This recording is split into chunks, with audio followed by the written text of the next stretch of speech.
Oh, Blasar. Hello, hello, welcome.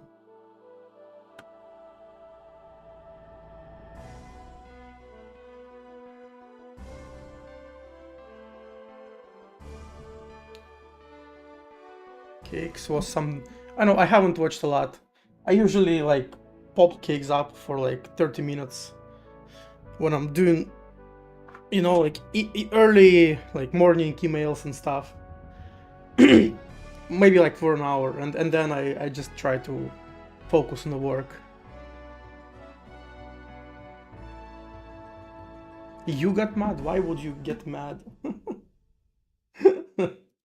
Why did you get mad?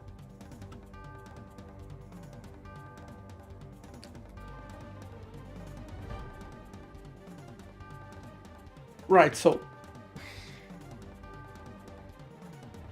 looking at Lua Love 2D, thinking he'll use his hits for his next game when he didn't even finish his current one. I mean, sometimes he does like game jams, right? Like a little projects, right? Like why? What's an issue with that?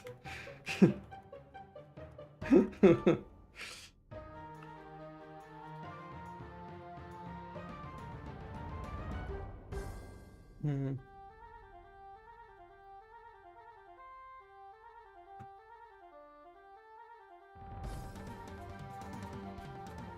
It's not a side project. He kept complaining that he needs to make money. I mean, yeah, aren't we all? I thought his current he what he does is like he part-time contracts and then part-time works on his tower defense game.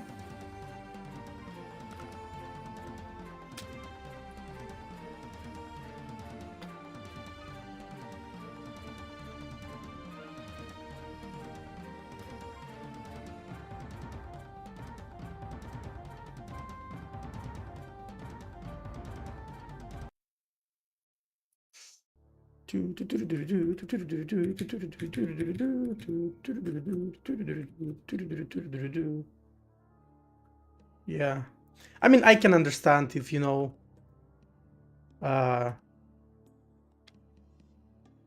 it's very taxing, right? So you can't really make a lot of money like that when you part-time contracting. So you have to like sacrifice something. In my case, I have like a full-time job, and then I stream like few hours a day, couple hours a day. But I'm not really working on any project at the moment that, well, I will monetize, or to be honest, even I have plans to monetize. I just kind of do it as a hobby, so I don't even think about it in these terms. So yeah, I just stream while I have fun, and I guess as soon as I stop having fun, I'll just stop streaming.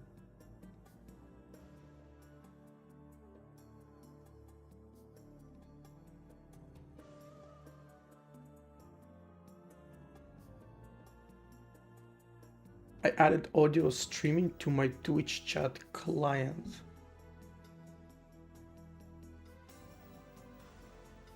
I see.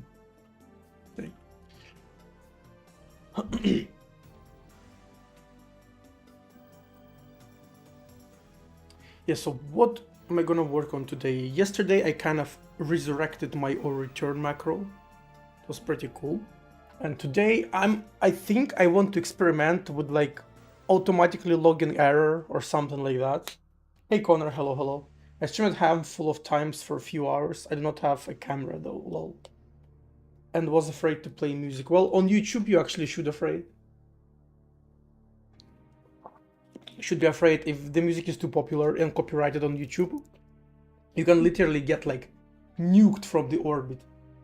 On Twitch, the worst thing that can happen is that your vote just will get muted and maybe unpublished.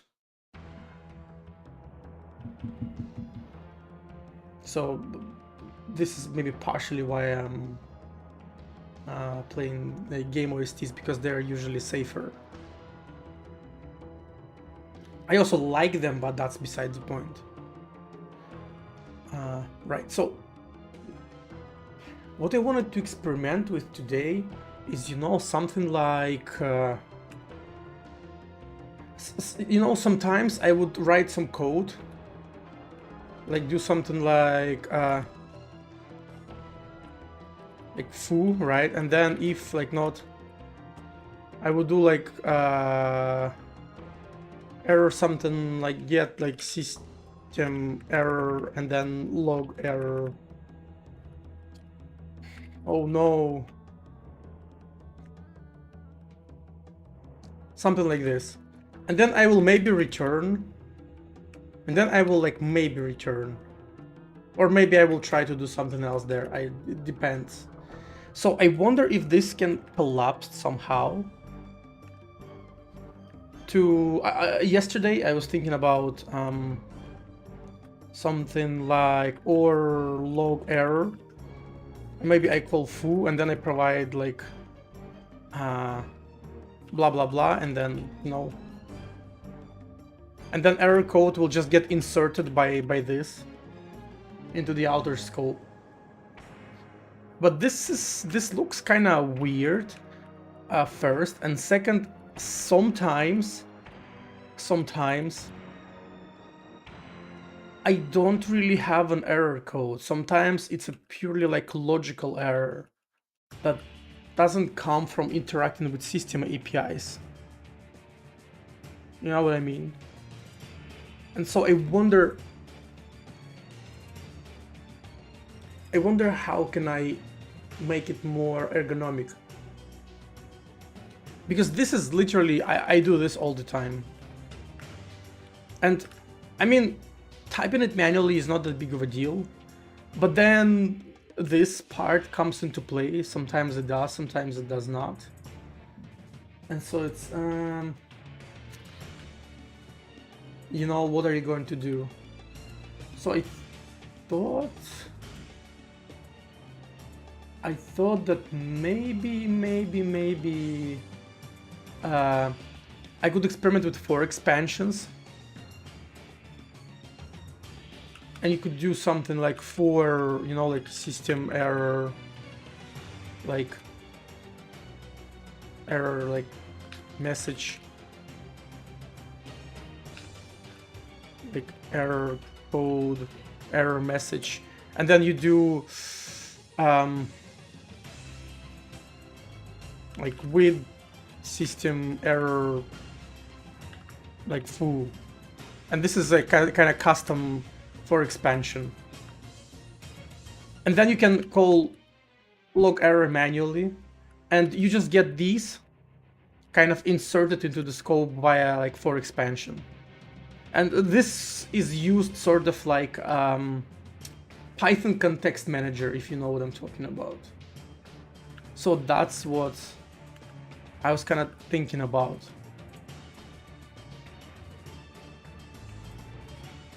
Maybe like just with error.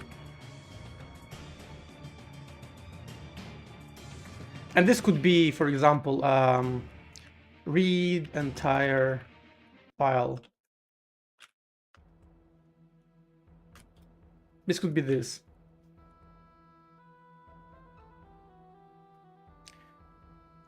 And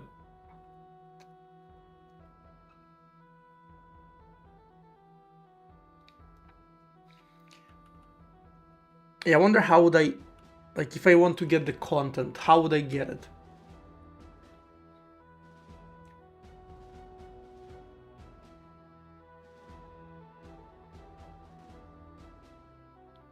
Actually, I think this like comes here. This is how it works. So this is like where you put colon into. Let me for expansion. For expansions, yeah, there you go. So how to on for expansions, and you get for expansions, for holder, for blah blah. Yeah. So you put colon here.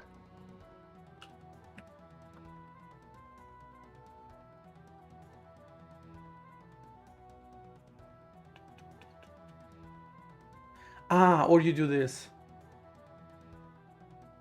I see. So it's like...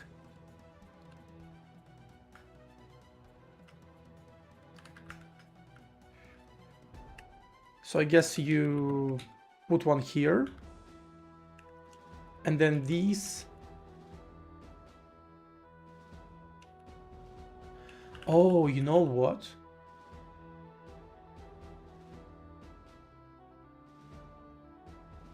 So holder is the thing that gets into for expansion.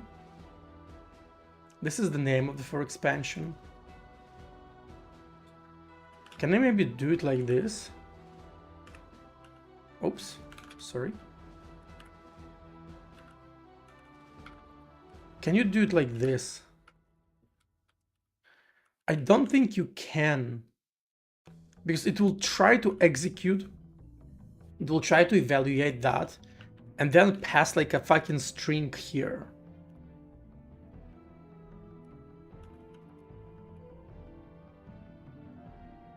And then we can do like content, right?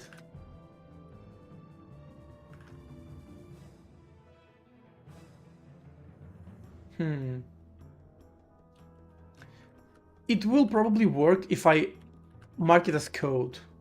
This will probably work.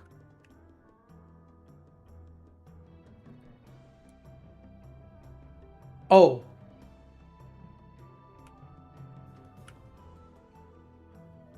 Oh shit.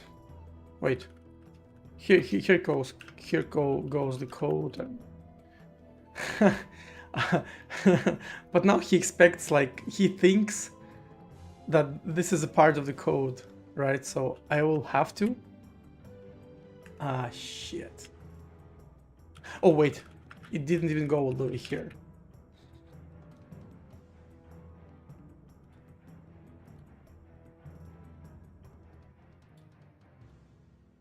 Wait, can't you put more than 2?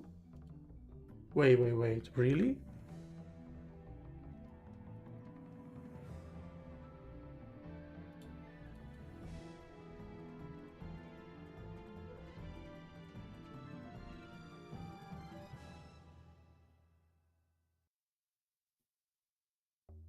No way you can't put more than 2.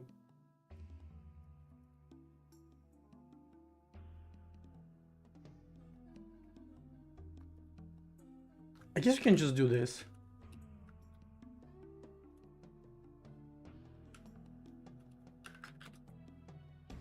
And declare. Oh, now it works.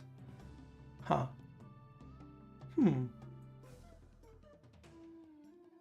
Yeah. This is kind of like a custom. This is custom for expansion, and this is just how you mark code in Jai. So this means that don't execute this as a procedure. Instead, interpret it as a code, like a code literal.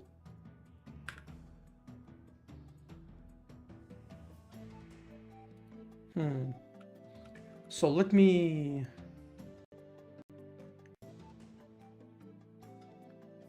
maybe just copy one of the four expansions and then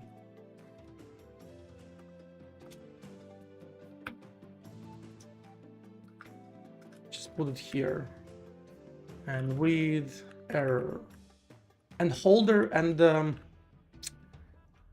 this is gonna be just like code. Then the body will be code, and flags is for flags is expand. Yeah, so let's try it out. So error code.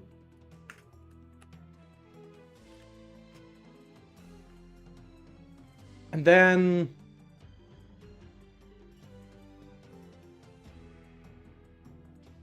well, since we only have read entire file, let's just literally do this.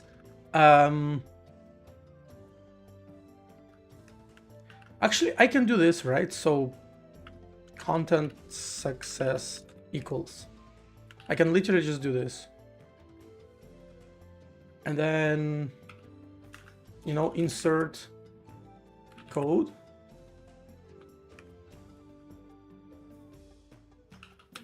And then insert body. And let's see what's gonna happen.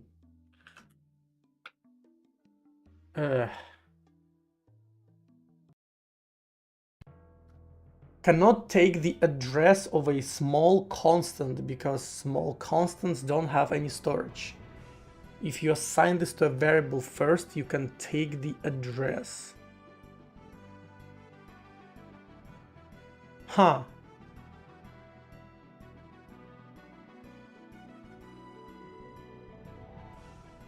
Do you know that you can't add more than one macro expansion for the for loop?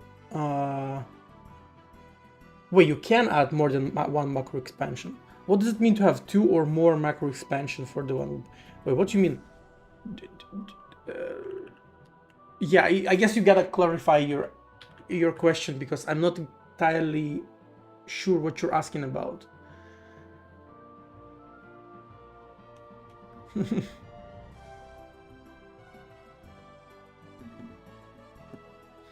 So you can't put it as a... Right, so I guess I can do it like this.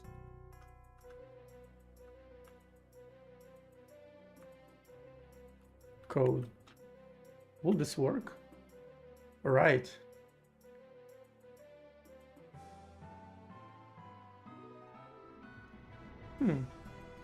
Let's print success, I guess.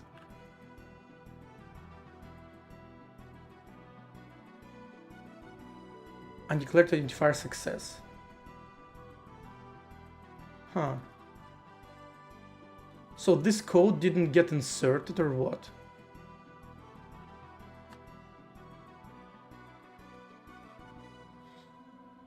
Can we insert it outside of the macro, I wonder?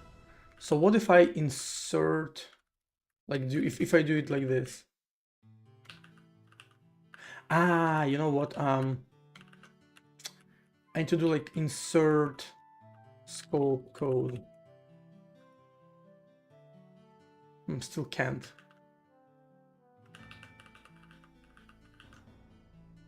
So is it just impossible?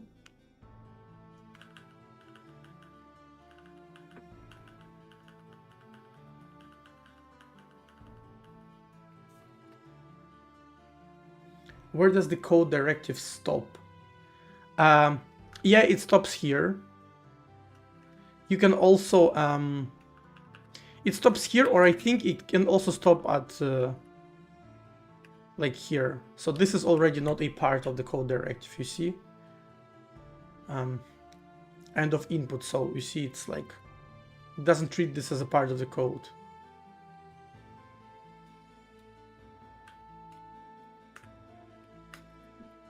This will work. You can also, I think you can also wrap it like this. I'm not in... The fuck? What happens? Ah yeah, caps lock. I think you can wrap it, but I'm not entirely sure. It seems like you can. So, and in such case, I think you can try to break it. Yeah, you see it's like slightly different error.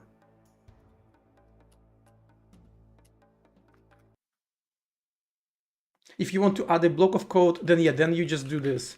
You just start it. And then it treats it as a block.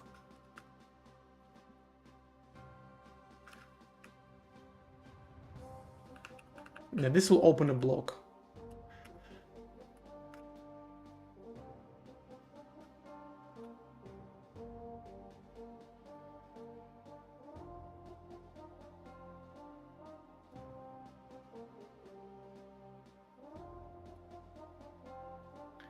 Right, so is it just not possible to do?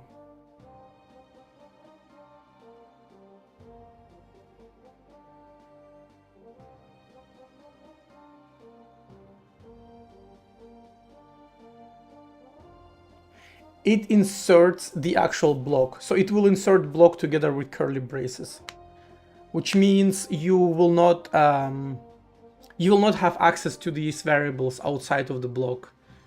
To which there's like a workaround you can do, which is kind of silly, right? So if you want to insert multiple statements like this, and you don't want to have a scoped block, you'll have to do something like this, right? And then you have multiple statements here, they will all be inserted, because static if, it actually produces a block that doesn't hide the variables from the outside. It's like a bit of a hack. It's a known one. I guess it's gotta be addressed at some point, but for now, the only way to create unscoped block is to do this.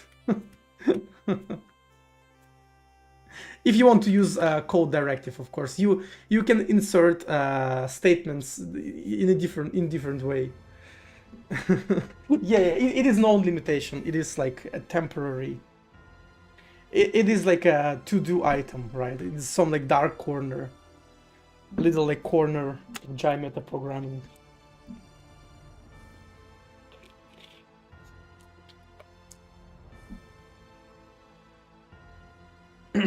Holy shit! Hey Phoenix, epic fan, 7 days. Right, so we go in interestingly enough that we do go into the macro, but for some reason inserting body doesn't get access to identifiers and stuff, which kind of sucks.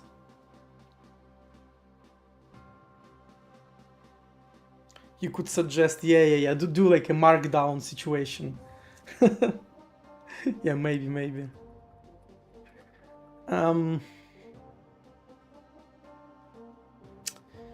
So can we actually no. So you can't have like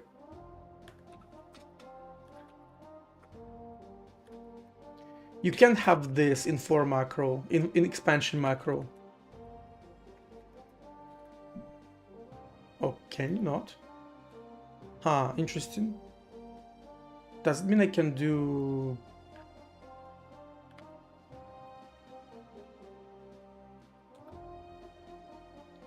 It doesn't really help much.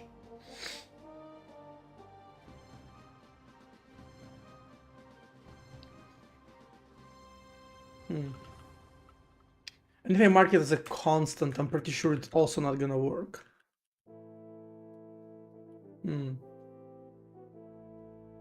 I just want to, so objective now is I just want to experiment with for expansions, and I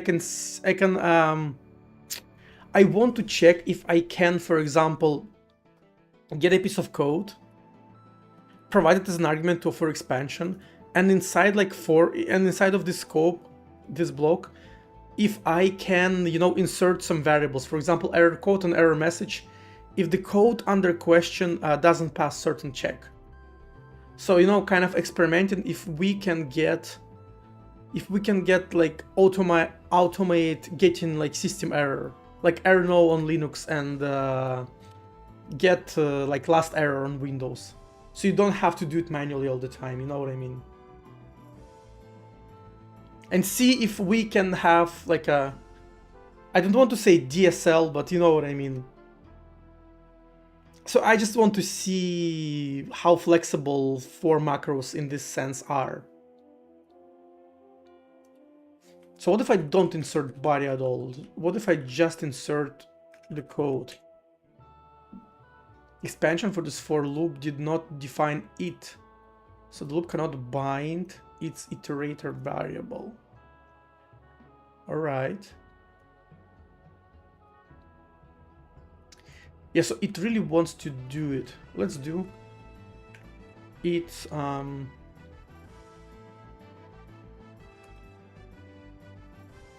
know, let's do this.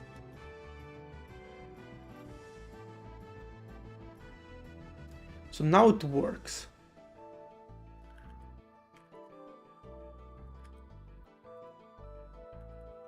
Yeah, but I can't. Also, I don't think I can do this. Yeah, because for expansion is a special macro. It has special rules for accessing identifiers. Hey Mario, hello. Also 7 Strix. Insane Stallman emote. Stallman Kappa, nice. Oh yeah, I encountered error about using small constant, but this is because I tried to pass code literal here. And the way for expansion macros work is they actually take this shit by pointer. So, so technically it's this, I think.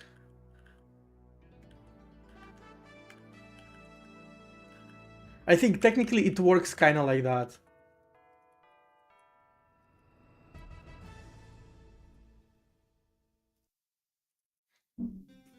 It's so for expansions they are special macros. They have like special rules, not like other macros. And so you might pass by pointer, you might pass by value, but then you kind of, I don't know, maybe it's gonna be easier if I just open how to.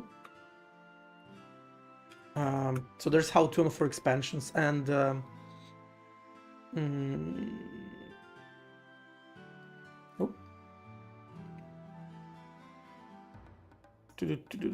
So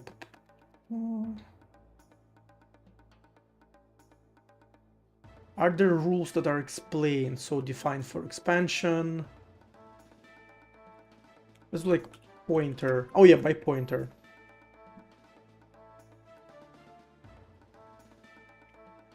So you can see that dummy, it kind of accepts it as a regular value, but then it like exports it by a pointer. So it will actually, yeah, so is there any pointerness?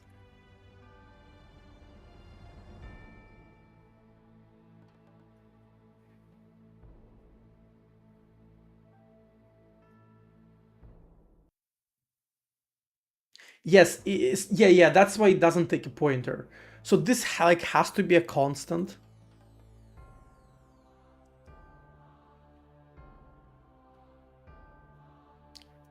Yeah. Pointer is the thing that is iterating. Like, so pointer is for this thing, the thing that gets passed to with iterator. So it tries to get pointer to the thing, to this thing, I guess, to expand it into the macro. Yeah. Yeah, so because reversal or point, no, this is the flag. Yeah, so this is the flag by pointer and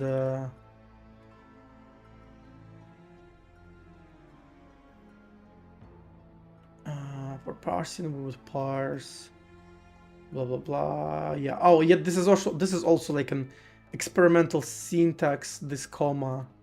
Yeah, for expansions is definitely like a dark corner of Jai. Definitely underexplored. Let's read this.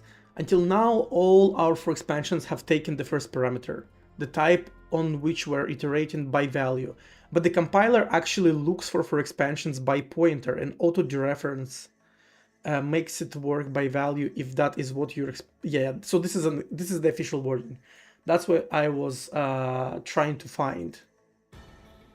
So you see what you see why that error appeared about can take small value by pointer, because under the hood compiler takes it by pointer. Could you try naming a variable to define the part of the variable by pointer and then make sure that the code part is passed by value and inserted right into the body? Naming a variable to define the part of a variable by pointer. I'm not sure what you mean.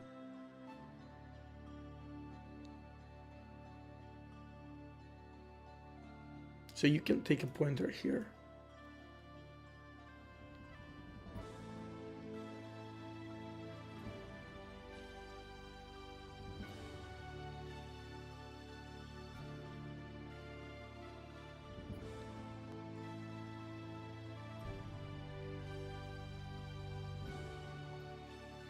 Right. Or maybe, oh, maybe I can do something like content for errors.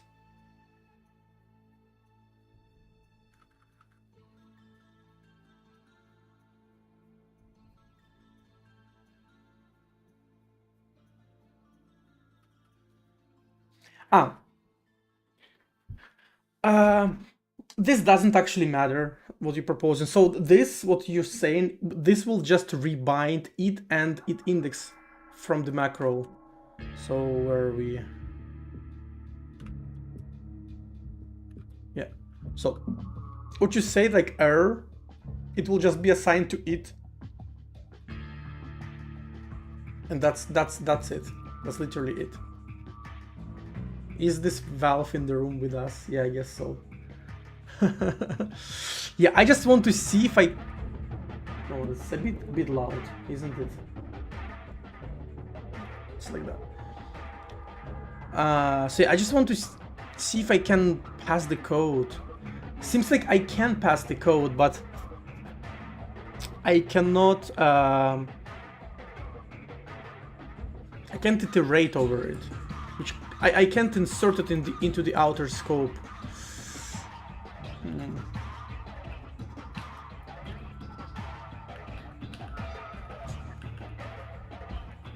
Oh, now we're back to this error.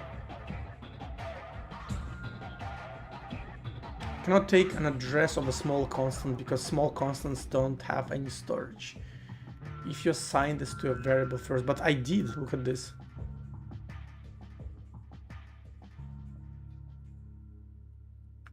Or maybe, is this what he wants? Yeah, this is not valid code. Copy to another variable that can be inserted into an outer scope. You mean something like this?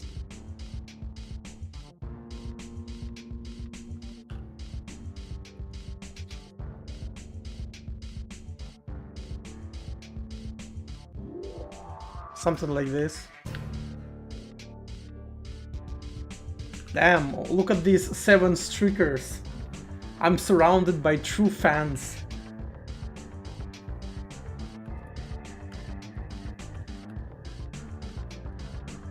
Huh. Oh, look at it. This worked. Oh, this actually worked. What if I run it? What's gonna happen?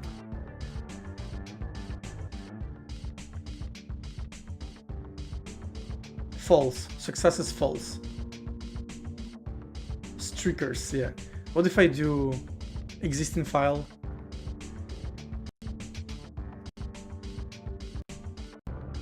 Ah, it's still false. Yeah, so it's just reading this. It doesn't actually insert this code correctly, like properly. Or maybe it inserts... Wait.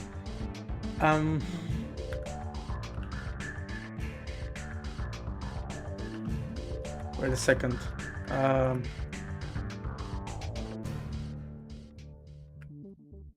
Does it get confused with naming?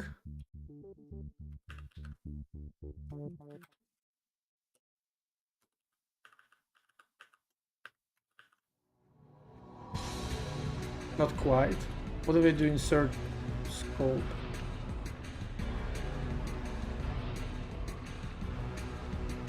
Undeclared identifier code 1.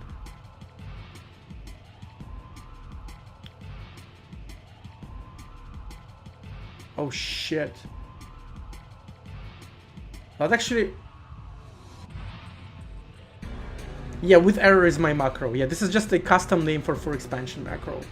You know what this might mean? This actually might mean that the scope into which we're trying to...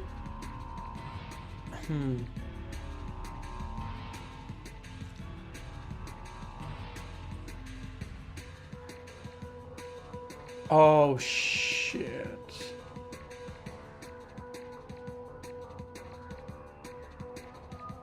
So look at this error. Undeclared identifier code 1. It doesn't know this code 1, even though it's declared here, and this is because I want to... Ah, no, this is it. While performing insert here. So which one of them? Let's not insert the body. What's gonna happen? Yeah, so this is the one. Undeclared identifier code 1. So it tries to insert the code into scope, and then it...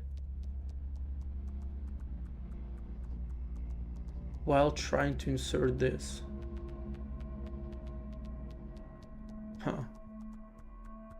So this code must resolve in the scope which it gets inserted into.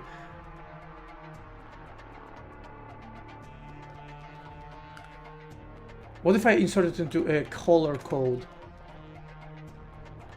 scope? And now it works. So now I'm inserting it into this scope. I mean, seemingly, and now it resolves, you see?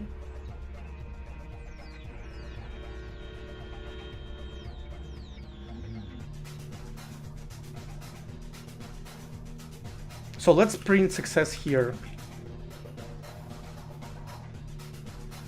I just want to understand how it works. False. So the code supposedly got inserted, but I don't have success. And if I remove it, will it get undeclared? Now it's undeclared. Huh.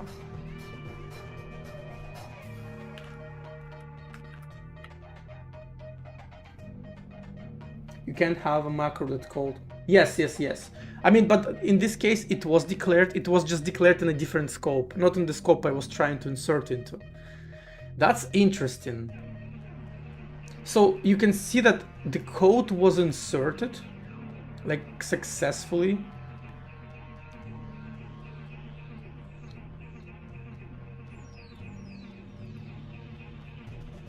Actually, let me do like 4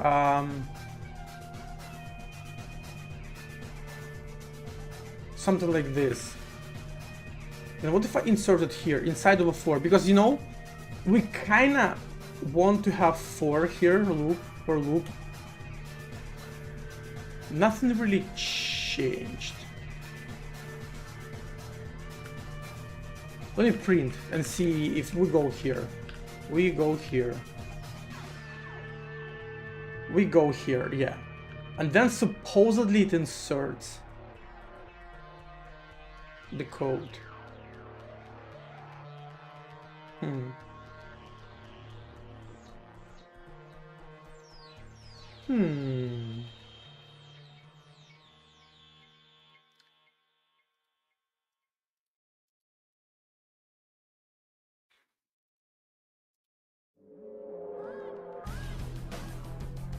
Yeah, I don't know what to...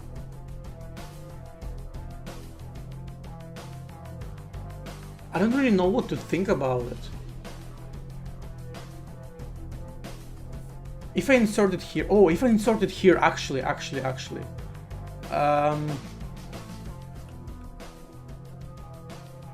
So it will complain about code 1 not being declared, but if I insert it into the... So when I insert it here, it will get inserted like into this scope, technically. So still false, but... Can I insert body now? Or not quite? So this is weird.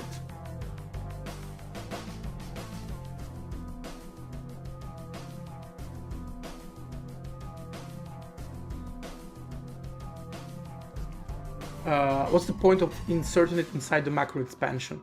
The code that you insert inside of 4 gets inserted here. So, like, inside of these braces. And I thought that maybe, you know, if I do this, it will put this code, like on top of this. So it's like the same thing as doing this. But apparently not.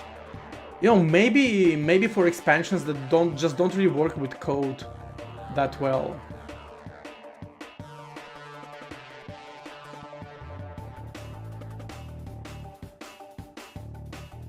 You know, it might not be as dank as Rust's proc macro TSL, but it seems all compile time code gen macro system eventually evolves into DSL. Yeah, that's what I wanted to experiment with. I just wanted to see if you can do something like that. Seems like maybe with code you cannot.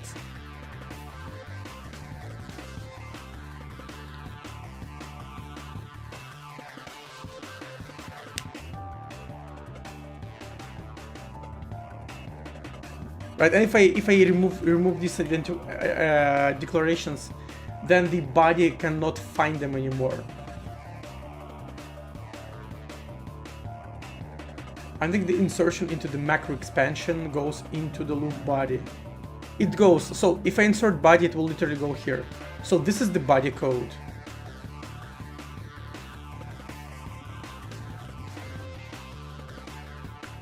Right, so if I insert body here, it will literally print, it will try to print it, right? So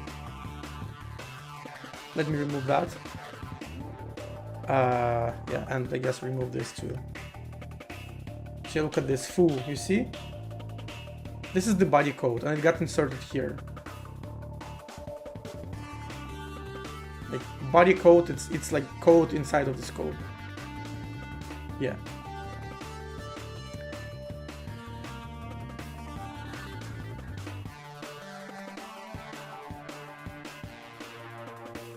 Huh.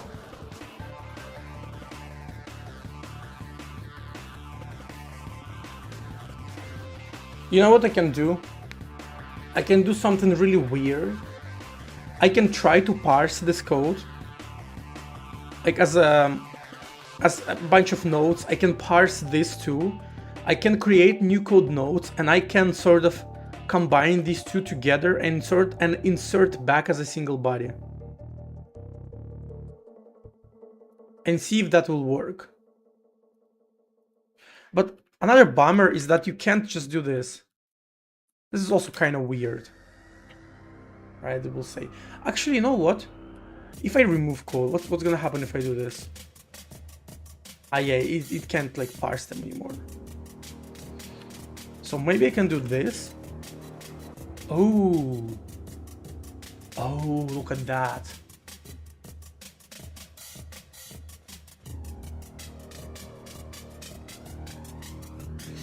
Is it code inside of the scope that is visible to the loop body?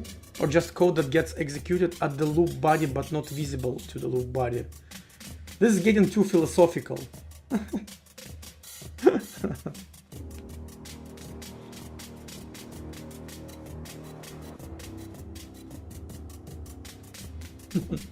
So, I see what you mean. So the code that is visible to the loop body. So I guess you mean the loop body that is inside of the macro, right? Or do you mean this loop body? Which one do you mean?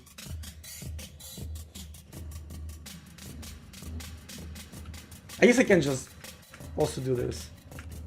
I think this, yeah, not much difference, I guess. I guess it doesn't make any difference. So here's the loop body. Here. Compiler gets this as a code. And it passes it as this macro argument. And then it's kind of your job to insert it back. So you insert it. And I guess everything that is inside of the macro is getting interpreted as a body of the loop.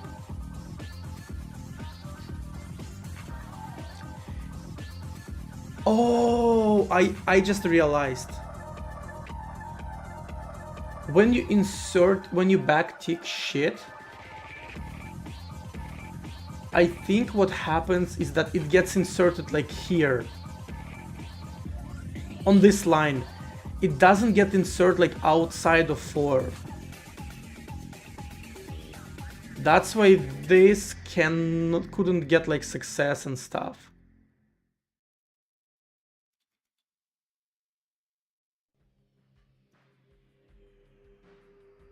That's why this didn't work, because you see, if we backtick it and it index, they wouldn't get inserted outside of the loop. They would get inserted like here as a part of like loop, whatever it is, like header or whatnot.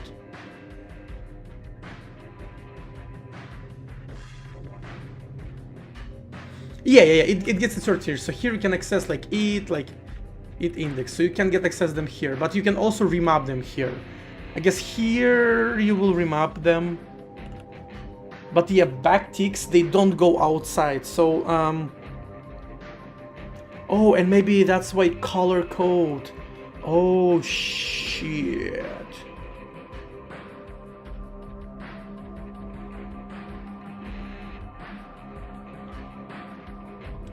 Yeah, but I can't backtick the code itself.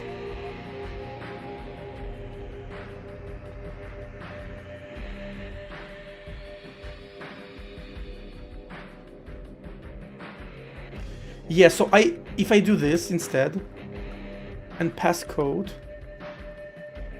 let's call it code 1, then I insert the code here, right, and then I print success. Will it work this time around? No, still doesn't work.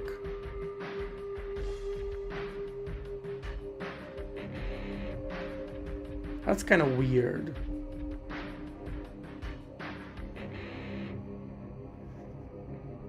Yeah, I can't do, I don't think I can do this. This is like not valid. Yeah, you see? Undeclared identifier code. Wait, yeah, because it tries to find code like here. Oh, maybe I can do code 1. No, you can't backtick the insert itself. You can't do that.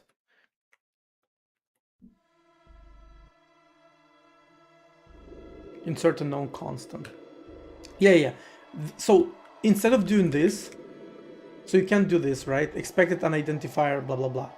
Right, this is impossible to do. What you do instead is you specify the scope into which you want to insert. So for example, you want to insert into whatever scope the color code has, right? So something like this.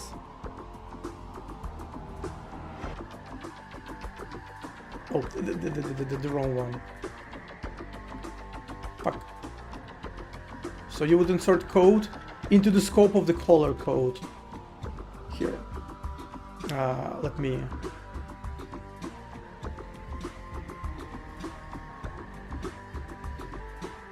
this will work, it will print foo, but then, where the fuck does success go? Does it go here? Or where?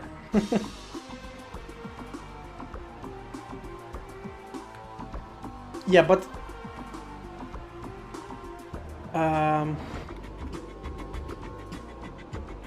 I think you also can't do this, right? Yeah, because... Not code 1... Wait, where's code 1? I wonder why...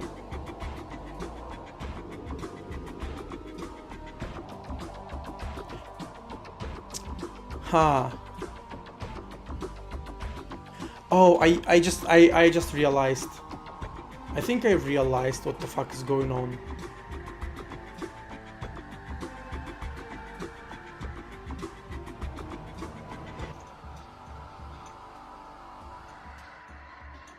Yeah, I think I understand why it complains about code 1. Yeah, so if you want to insert this as it and it index, you will literally just do this. You'll have to do this. The issue, I think, what it will do. Let me try it out. Yep. It will take this. It will take this as a code. So literally identifier. Fuck. That's the issue. The issue is that instead of passing code here as a variable, it will pass this as like as kind of like a code literal or something like that. You see what I mean? So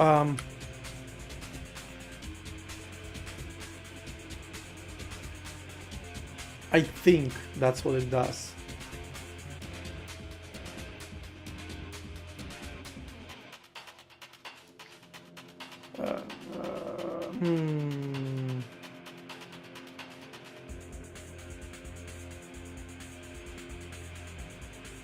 Or not. It's hard to tell, actually.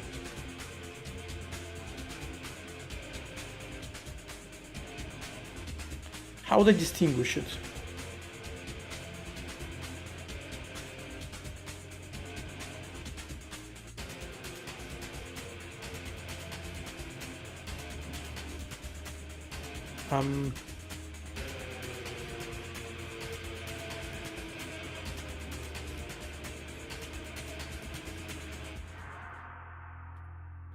I know how. I know. What I can do is this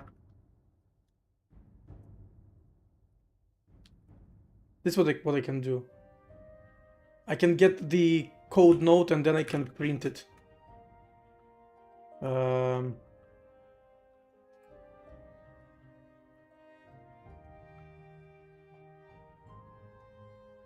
Dude, stop fat fingering shit. And I need to import compiler. And then see what it call compile time procedure at run. Oh, shit. Oh, it's not gonna be constant. Right, so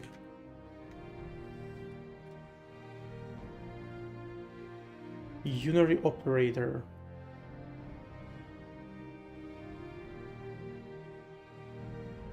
Why is it a unary operator? Huh? First, why is it a unary operator? And second, why is it printing twice?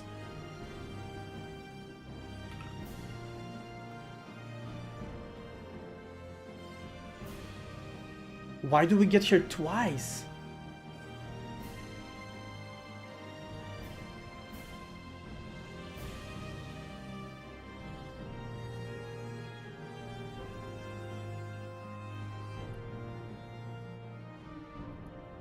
No.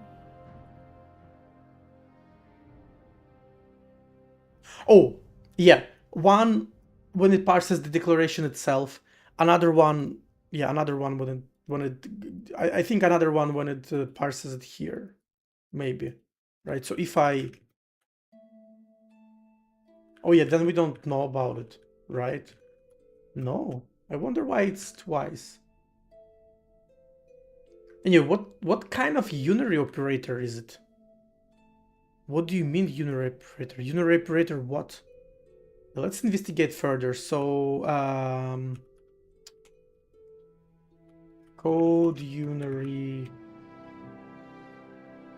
operator. Let's see. Operator type 42, and 42 is star. No fucking way, dude.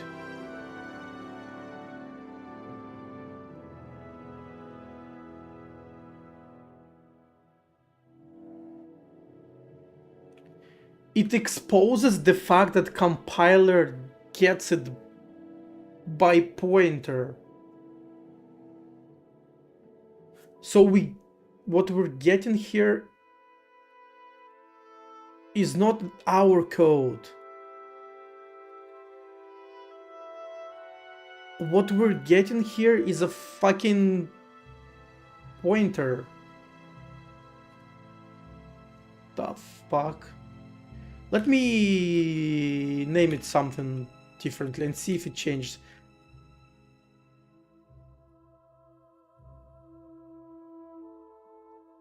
Yeah, same, doesn't matter. Let's print sub-expression.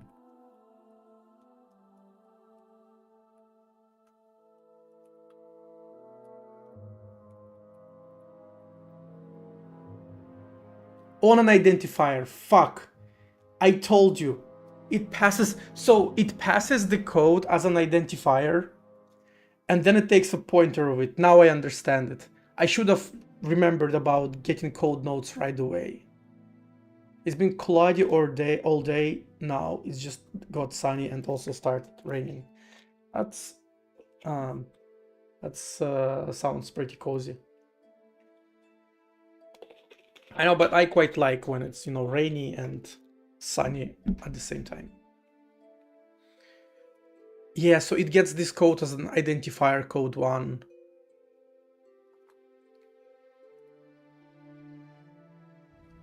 But also, I guess if we do this,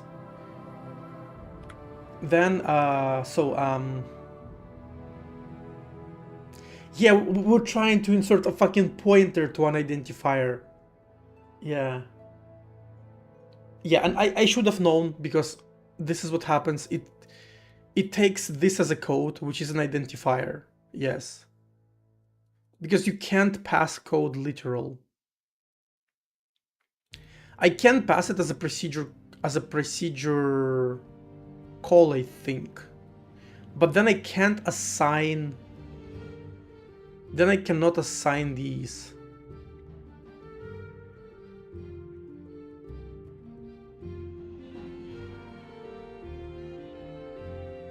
You know what we can try to do? We can get the identifier. So since it is what it is, what we can do is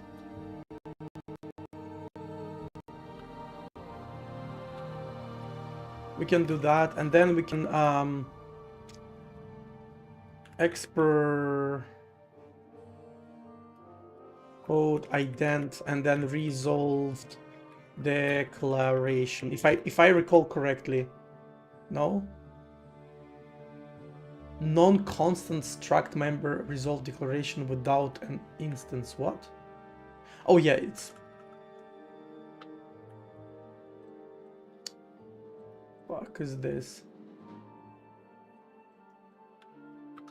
There you go.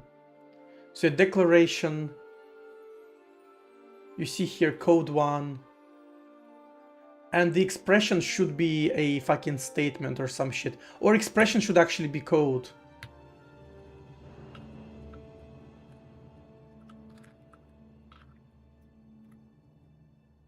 Directive code. Yeah, there you go. This is the directive code. So this is, we kind of walked back from pointer. So this is like, it actually, there is like an invisible pointer here always inserted by the compiler, right? So it takes a pointer. So we walk back to this identifier, then we walk back to the declaration, and here we got the insert directive. And then what I can try and do is I can actually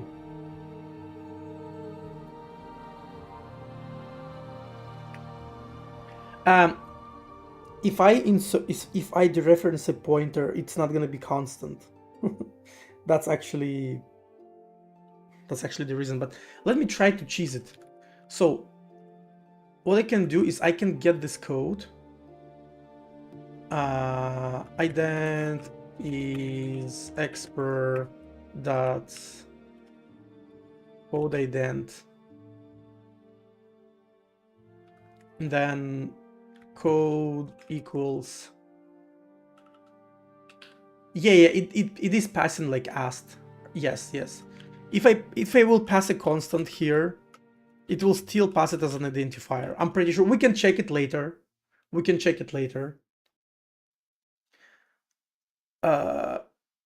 Just for code notes or any loop iterable or whatever we call it.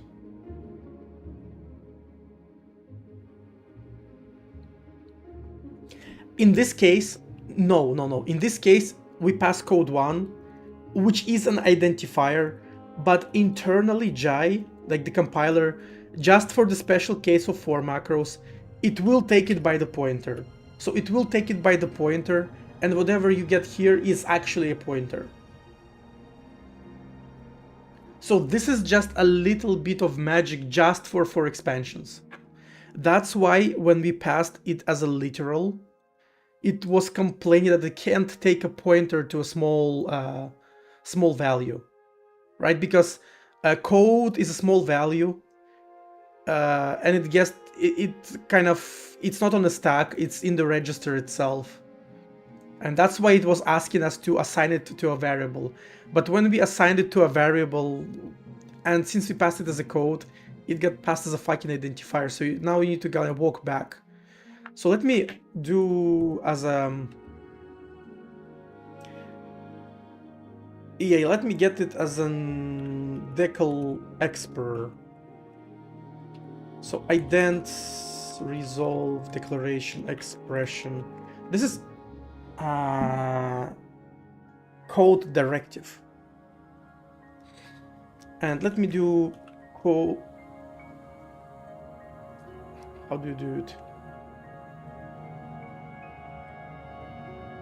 It's like code. I think it's called directive. Yeah, code directive insert. Code directive insert. There you go. No, not insert. Code directive code.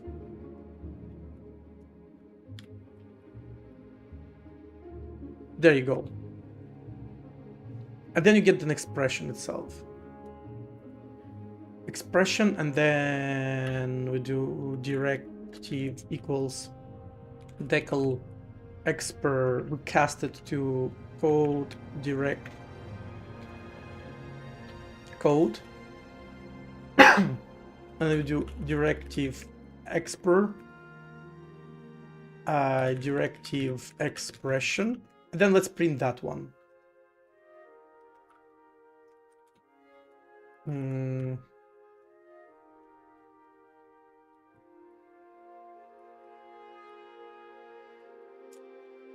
If I didn't fuck it up significantly, we should see... oh, yeah. Just let it go back to run for now. Wait, what? Alright. Compound declaration. Yeah, this is our compound declaration. And this is what we need to insert. And then this directive expert. Now we do... so code equals compiler get code. So we pass it directive expert, and then we return code. And now we can do insert code. This is gonna be code.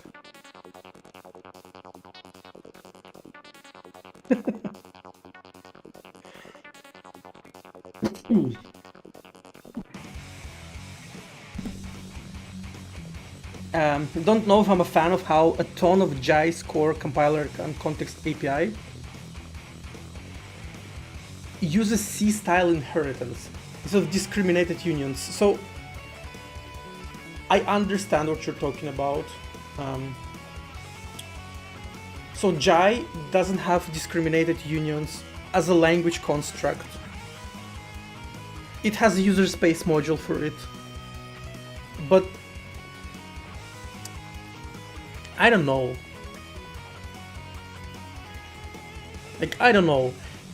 I never really extensively used a language with discriminated unions, you know, like Rust, right?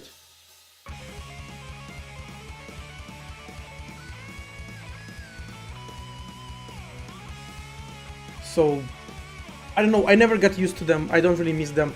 I like this sort of inheritance when you...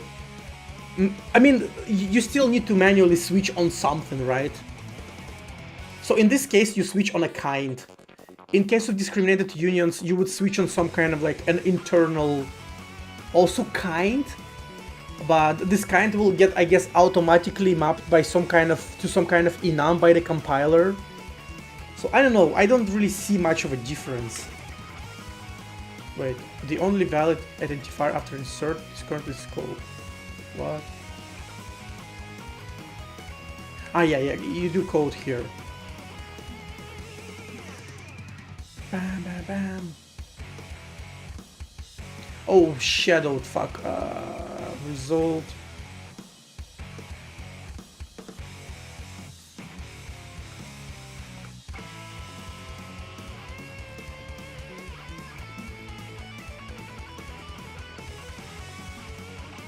But this is also, we also have a tag that is type safe.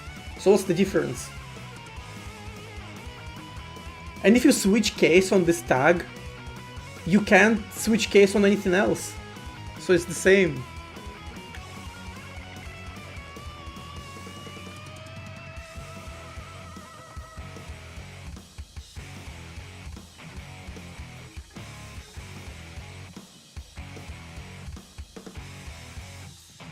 Compile time, polymorphism, inheritance.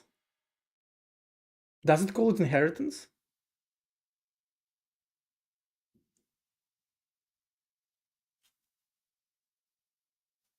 It is not guys. It is not inheritance, it is subtyping. there is no vtable there. When you see this as using base node, it is not inheritance. It literally takes code node and inserts all of the fields here.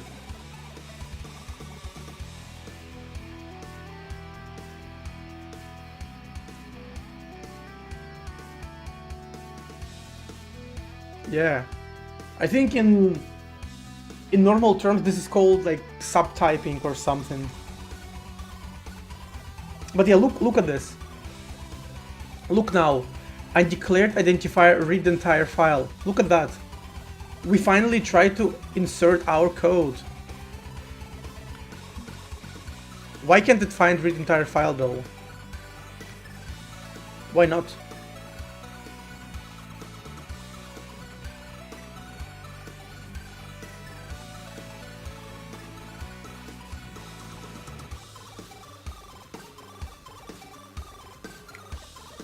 Is it because I need to scope?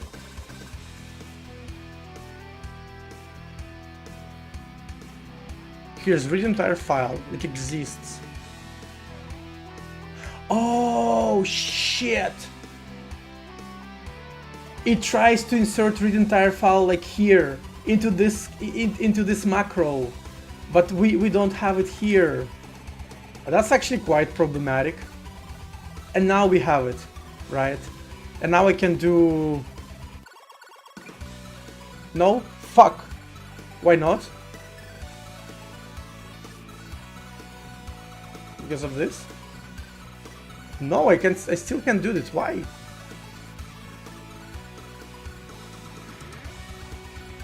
Fuck! What's wrong?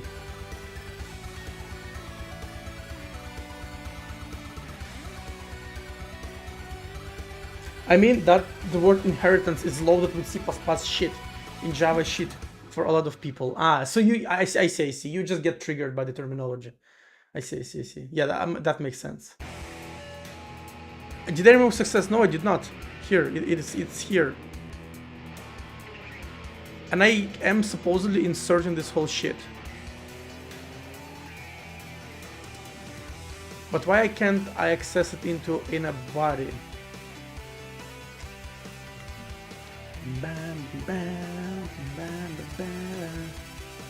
I guess I can do this and then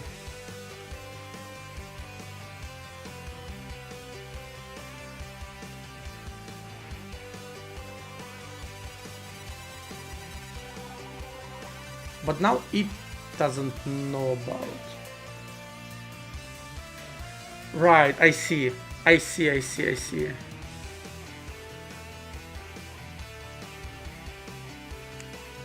what happens. I see. Yeah. So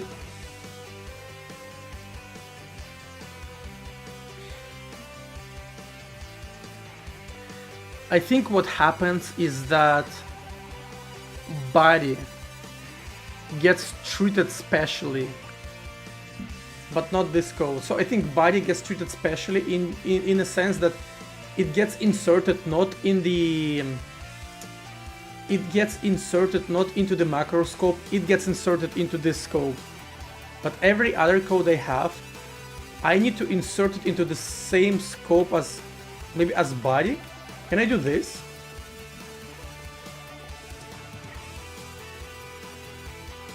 And maybe now I can. Yeah, look at that. Wait, no? No, it doesn't really work. It didn't work. I kind of faked myself. Yeah, so there is something weird is going on with for expansion. So it definitely does something special about body code, because it seems like inserting body doesn't insert it into the same scope as inserting any other code. Even if I do this, it doesn't really help.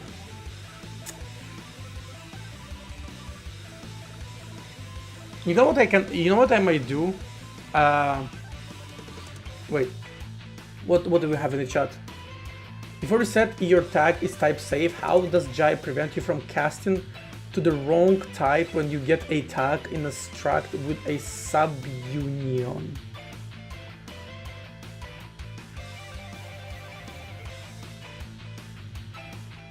That's why I told you to insert it like it index. A typo can easily make a tag not type safe. You set the tag incorrectly and the payload is too small for the reader's expectations.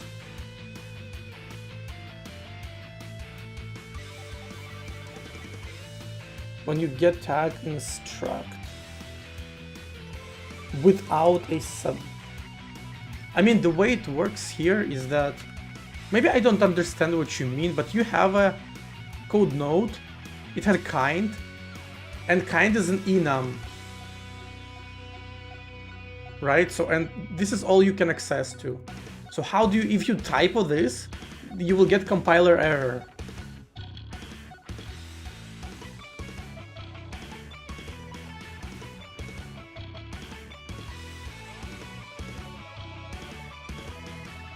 Like, how is this worse?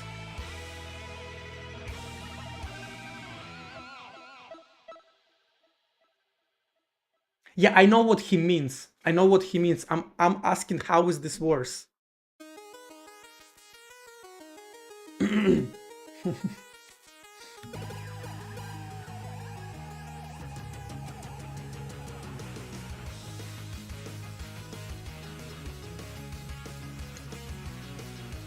Jai does not guarantee that enum matches the payload. How does it not guarantee it? Payload of what? It is a soundtrack for a game that's called Jets and Guns. I don't know how you spell it, but something like that. I think there's like apostrophe after S. But yeah, so seems like we can't really insert the code into the same scope as a body for some reason. Maybe you can insert it in the color code. Can I do it like this? Oops.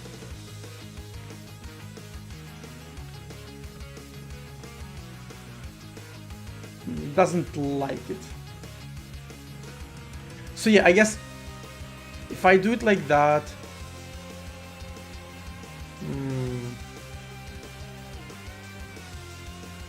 the enum could be set person and union data could be set to fruit.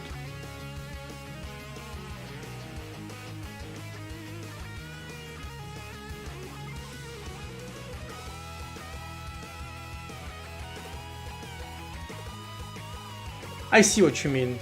I see what you mean. So you mean somebody like manually will do something like code node equals to like code like directive like code, right? And then it will do just like code node that kind equals.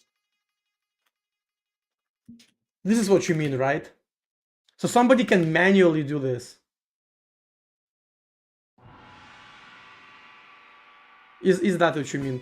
I see. I understand. I understand. If that's what you mean, yes, this is possible. This is actually possible. Control flow constraint. You know, there used to be a old shit post which is called like import from Stack Overflow, and it was like a Python import hook. Like you're trying to import quicksort, and if there's no built-in module quicksort, it will go to Stack Overflow, it will search quicksort, it will find the top answer, it will parse the top answer, package it into a Python module, reinsert it back, and then import that.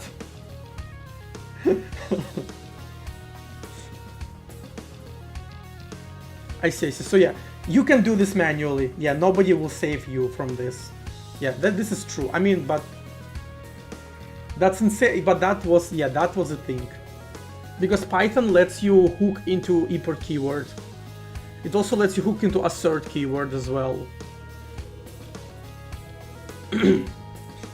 Yeah, this is possible, but I guess, you know, I mean, Jai helps with it by providing you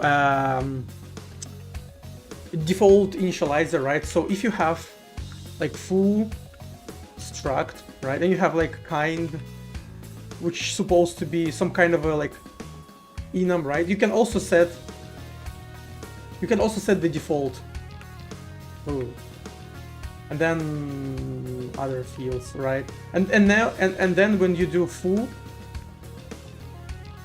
this kind will get set automatically, so you don't need to set it manually. Yes, you still can. Yes, you still can do it and fuck yourself up, but you don't have to, right? Like, I know what, so yeah, I know what you mean now. I understand what you mean, but I don't think it's that big of a deal, honestly.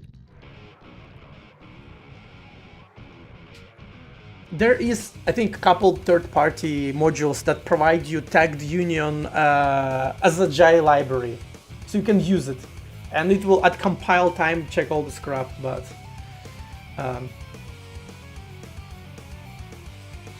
objectively not type safe.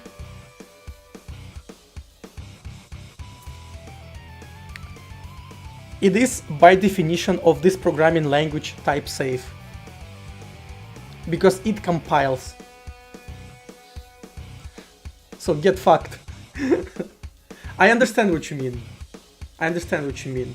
Because the value of an enum is not baked into the type.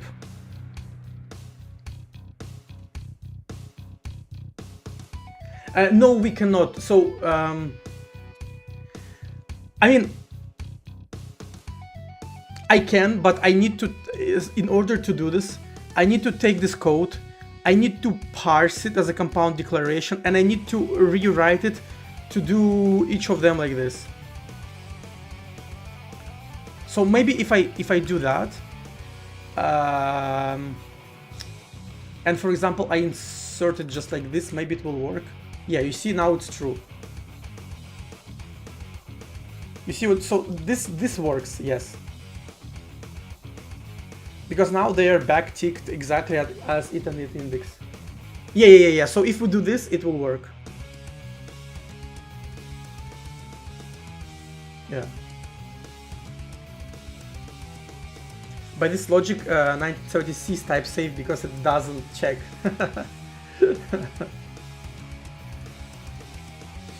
Yeah, I mean, type safety is a scale, what can I say? So yeah, what we can do...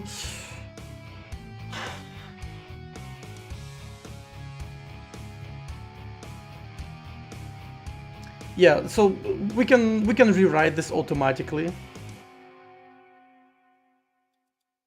But then we won't know how to name these variables. We would have to call them something like, you know, red like 1, like red 2, the same way I did it in all return macro. And then this body will have access to red 1, red 2, but... And I guess I can remap them to it index, it and it index, but...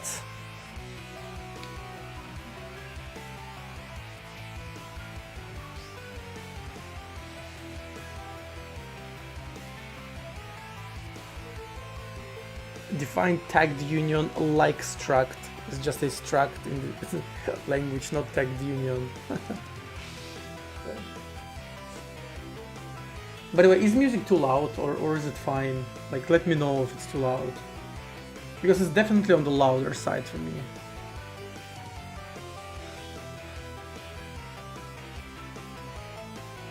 It's a bit loud. Okay, let me nerf it a little bit. Like this. Here, I nerfed it a little bit.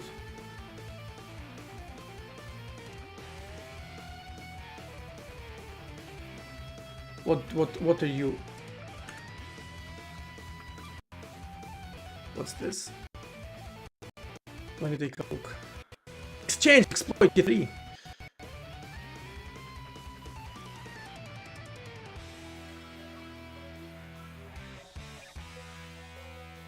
Struct something union think tag equals tag x, think y equals this, and some other code, think tag.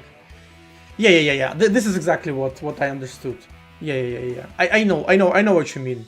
Yeah, you can do this. You can do this in Jai. Yes, you can do this manually if you If you do it, you fucked up, right? And yes, you can automate that with metaprogramming, and there is a module that automates this for you, but you can still then, after that, go and fuck it up, I think. Actually, no, you won't be able to fuck it up, because then when you recompile it, the compiler, the metaprogram will check it for you. But yeah, I understand what you mean. Yes, the tag value is not baked into the type of the struct.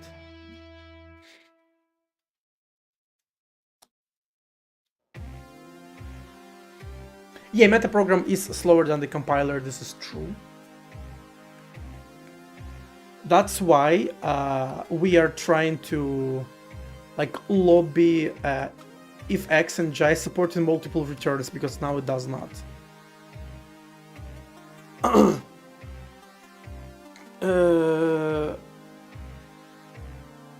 So, I mean, I don't think I like the approach, since it's so hard to do.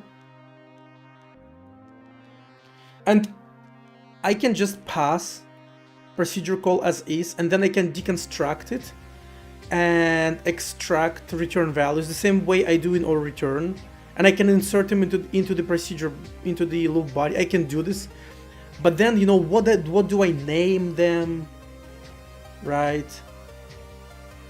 I mean, I can name them it and it index, but then I kind of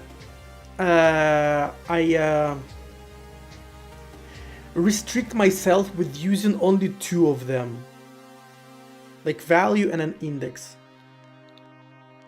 right? So is it really worth it? Not really.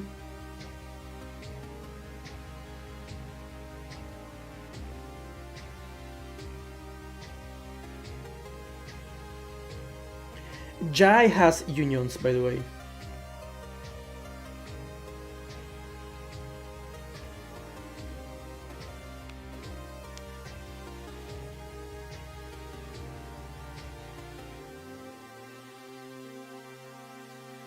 Yeah, Jai does have unions, by the way. Let me show you.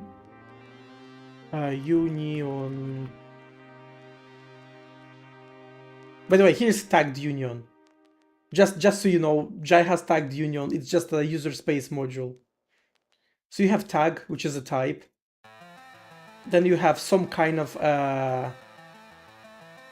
how do you say it? Yeah, you have the storage, and that's about it. And then when you set, right, you provide value of a type.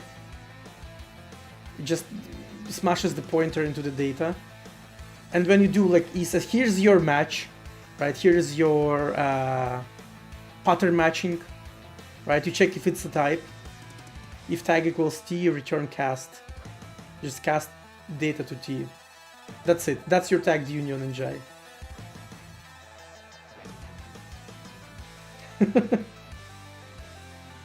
Fully type safe.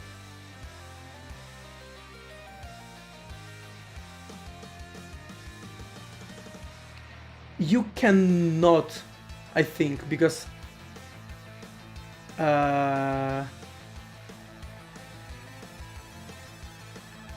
where's the example? Yeah, you have this tagged union of type float 64, vector 2, vector 3 quaternion, right? Set 5.0. Yeah. Set this. And then is A. Right, so I mean, you only use this with these two like APIs, and you never just set it manually. Jet does not have immutable fields, no. No, it does not. Well, it does when you pass stuff by value into the procedure, so then you can't mutate it. But it doesn't have like const that doesn't let you do it. You know? Yeah. Like yeah, you would do something like my union tag equals like S64. Like, why would you do this, right? Like, why would you do that? Because now tag is like a type, right? Because tag is now a type.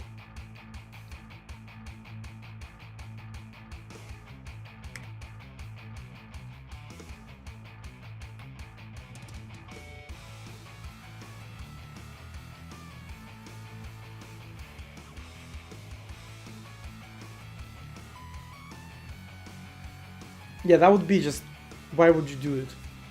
It's like, you know, saying that, oh, in Rust you can like transmute memory, and oh, it means that Rust is not type safe, you know what I mean? The Twitch chat making me cry with the typos. Yeah, you could also tell that Rust is not memory safe because it lets you leak memory. Like, look at this. Right? Or how do you do it? Is it like this? I forgot. I haven't written any Rust in like fucking 5 years. Oh no! My Rust is not safe!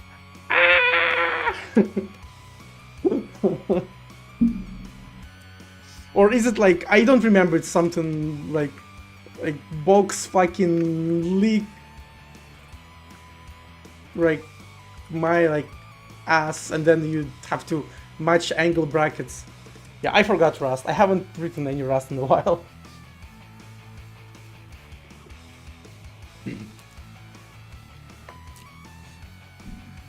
You're like, you know, Idris Elba, who like tried to ban fucking kitchen knives or some shit. But I mean, I understand your point. I get your point. You explained it pretty clearly. Like, technically you are correct, but also, you know, nerd.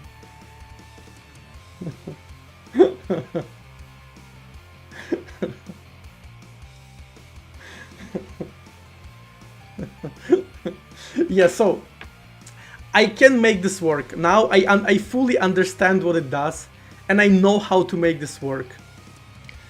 And I think, given its limitations, I don't want to make it work. Hey,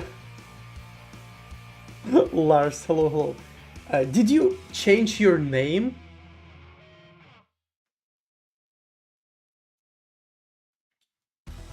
I swear you had like different capitalization and stuff. But yeah, hello.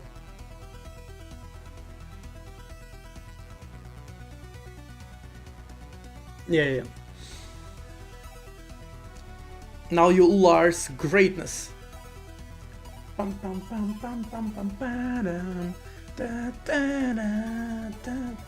Yeah, so I don't like this 4 expansion anymore.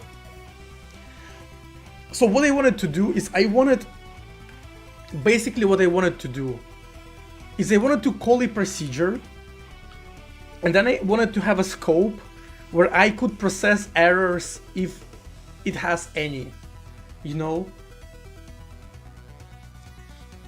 What I can do instead, maybe, is something like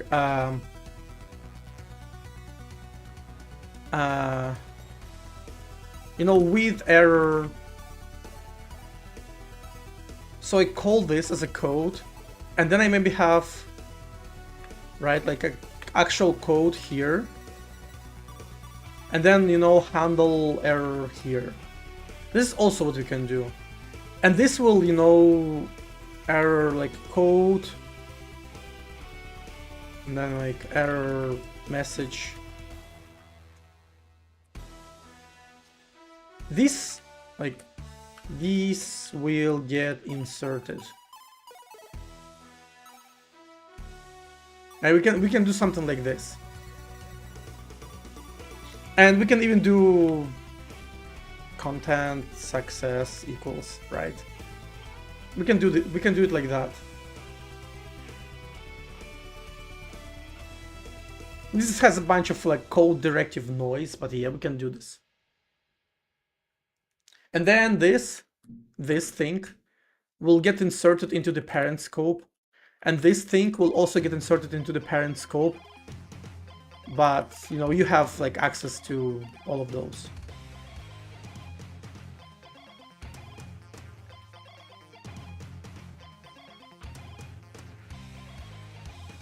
Can you capitalize many times? I remember there was this thing on Twitch where you could only like change capitalization or, you know, display name once every like 6 months. Because I remember I accidentally like pasted some Chinese characters or Japanese like characters into my display name, and it locked me for half a year, and I became like some poorly Google translated display name in like Japanese for 6 fucking months on Twitch. Yeah, accidentally. I was reading things. I was reading dashboard, and I would like copy, and I would like I would highlight stuff as I read it, right? And back then, I still had like a selection, you know, excellent selection active, and then I like middle clicked it in the input field like this. You see? And then I think I probably like fat fingered enter or some shit. And yeah, I became Japanese display name for 6 fucking months. Hey Coffee Lao, welcome to the stream. What do we have here? Inam, U8, Union, TE, OKT. Yeah, I know that. I thought at first I thought it's a fucking Rust because I saw result and yeah, never mind. This is like a proposed syntax, right? So you have enum and union at the same time. Yeah, and the tag and error value. Yeah. And what is an error then?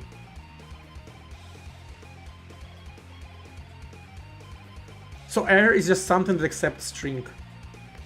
Eh.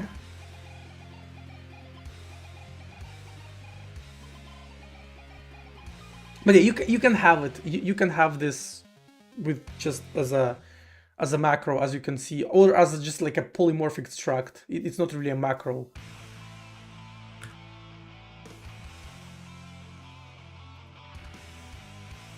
But I think you can capitalize it differently. Ah, I see. As long as I see, that makes sense.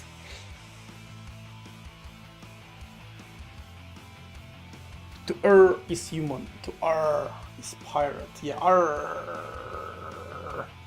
Yeah, so we can experiment with this. Right, so let me fucking nuke. Well, maybe not nuke, maybe let me just, you know, comment it out. I think it was a fun experiment, even though it didn't work because we had to jump through these fucking hoops. But now I understand how for expansion macros work exactly. I don't think I like how they work, but I mean, if you open for expansion, it like it tells you like this is fucking beta, it's not like ready yet, which makes sense, you know. This is why Jai is in closed beta, by the way. Imagine open sourcing it now, and then Thecla gets fucking bombarded with syntax suggestions and all this fucking feedback, and billion like conversations on Hacker News about how like dark corners of metaprogramming don't quite work yet. It's just too much, man. Especially when at the moment Thecla is clearly prioritizing the game.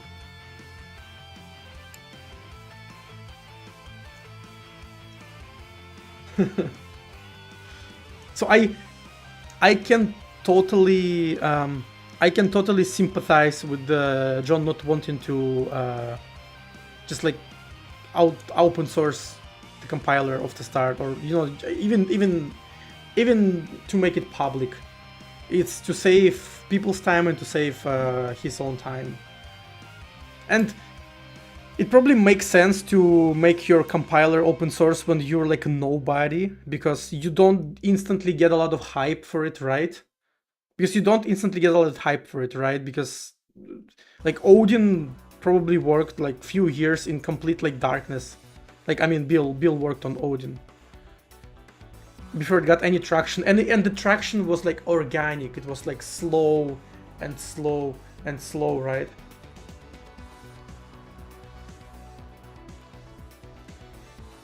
But if John just puts this shit out on the open, it would get instantly like flooded by thousands of people. How do you fucking deal with that? Yeah. Also language license, true.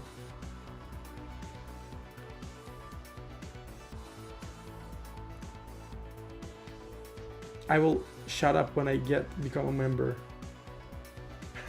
I see. So yeah, I totally understand this decision. Even though it sounds counterintuitive for many people.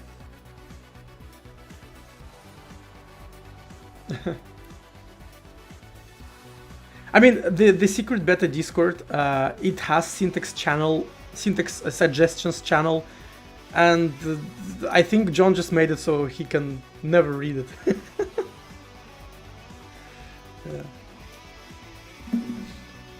Yeah, I use some of its features very heavily, and some I never use. For example, I think I've written custom for expansion like once. The one that I actually used, that I actually wanted to use. But I'm not very big on custom, on like for expansions. This was the first time when I actually looked into it like deeply, you know?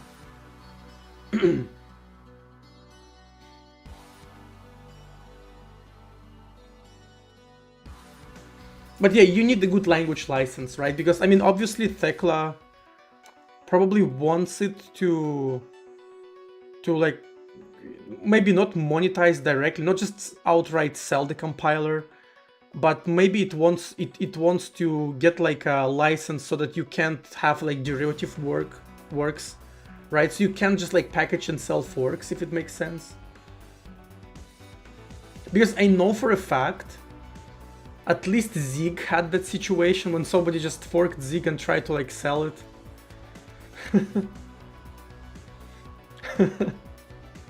I mean, it didn't work, of course, but still, you have to deal with this shit, right?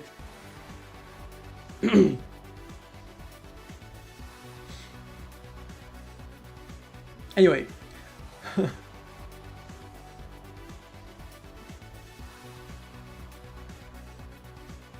You have new type you want to support. Yeah, exactly. I just wanted to use it for something it's not intended to use, and of course, it like worked really poorly. Anyway, let's try to do something else. So with error, now it's gonna be expand. So it's gonna so it's going to accept what like code. And then I guess on error also code. I'm sorry. I'm fingering a lot today. I'm not in my typing mood.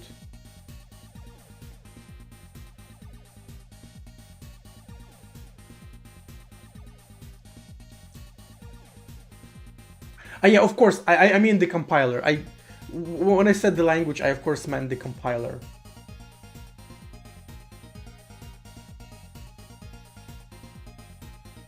Yeah, I meant, of course, the compiler itself. I mean, of course, you can't prevent people from implementing the language differently, right? Can you even patent fucking language syntax? I don't think you can. And even then, I know that John is like super against software patents. So he's like personally super against it. He spoke about it many times. So I know he wouldn't do it. He wouldn't try to fucking patent the language spec.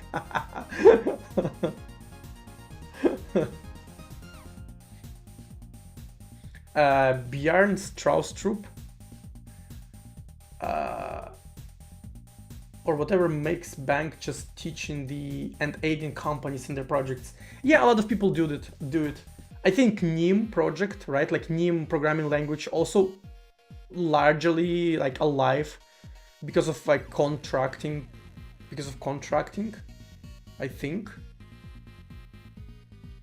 I think it's fine, right? In 2025, you can't really sell the compiler anymore, right? I meant Nim. Yeah, I meant Nim. As far as I know, like Nim creator, he's like, or maybe not Nim creator, but Nim, whatever the company, it gets like contracting support and stuff like that. Maybe I'm mistaken. For Odin, I know that Bill is literally just working for Embergen, and they like pay him to work on Odin, which is also like a very cozy way to work on the compiler, right? If you have a successful product that depends on the compiler, and they literally like hire you to work on the compiler, you know. So I assume as long as Embergen is good and successful, Odin will be fine. That's why they still don't have like Odin Language Foundation, right? Like non-profit or whatever it is. So yeah, I like, this is fucking chill. I'm very happy that Bill in this situation, because I recently, a couple days ago, I read like Zig Language Foundation financial reports, and I mean, it's working for them, but it's, you know, it's like fucking barely. Yeah. Like Andrew is a single full-time employee. He gets like 150K a year. I think he still lives in New York, so, you know, I mean, for New York, you know, imagine like a tech lead, like very senior, like system programmer getting 150K a year. That's fucking dirt cheap. Yeah, I mean, of course, I mean, like in America, right? I mean, come on, guys, right? You're not gonna fucking pretend that whatever like Euro poor programmers get is real money, right?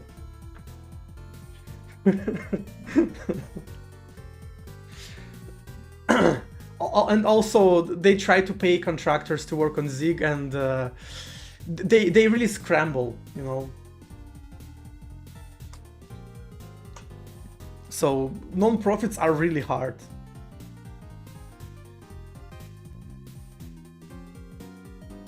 Yeah, of course I meant like New York, San Francisco. I know that like median salary in the US is something like 45K a year, which is probably not very much. So maybe if you move to like super like red state in US, I don't even know, it's like Idaho, one of those, or somebody maybe in Midwest, you can probably make a very comfortable living, but yeah.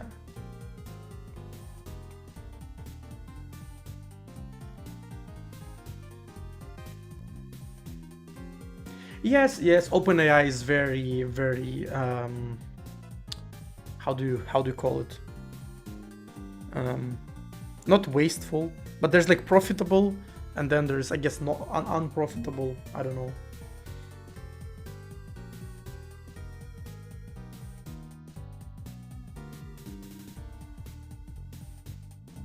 I meant New York the city, of course. I meant like New York the city. Yeah. So if I were to move to US with my current income, I would just go to some, you know, like maybe to some like not so hyped city in Texas, probably.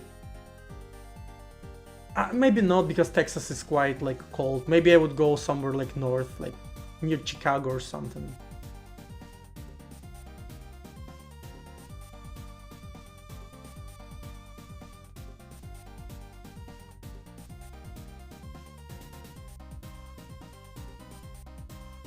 I mean, I'm pretty sure none of these AI giants, they make any actual money.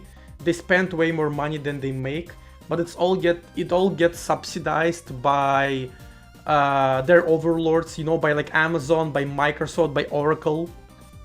Those companies literally just bankroll the hardware. And at some point it's gotta end, right? At some point these companies will have to make money. When it happens, we'll see we'll see how it goes. Yeah.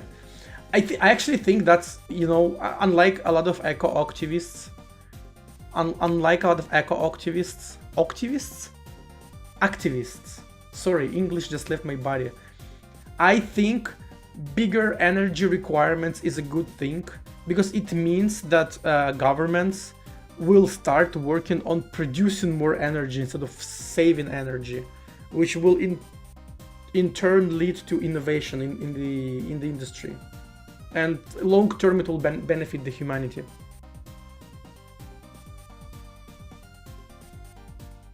So I'm kind of this kind of guy, you know. I am the accelerator guy. That's why I guess I probably not gonna feel at home in modern day, like Western Europe. The future is now, yeah. Anyway, let me try to implement this, like an easier part. Right, so we get code, and I guess I can just do insert the code, and I think I can do this.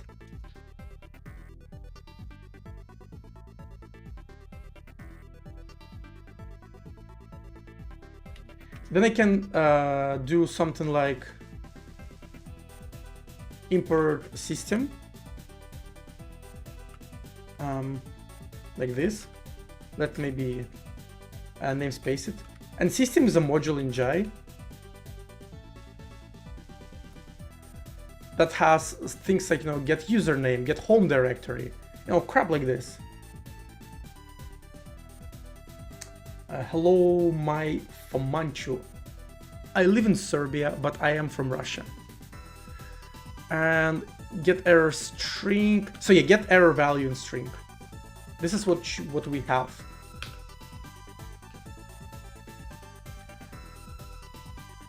Yeah, key comrade. So error code description. We can do this.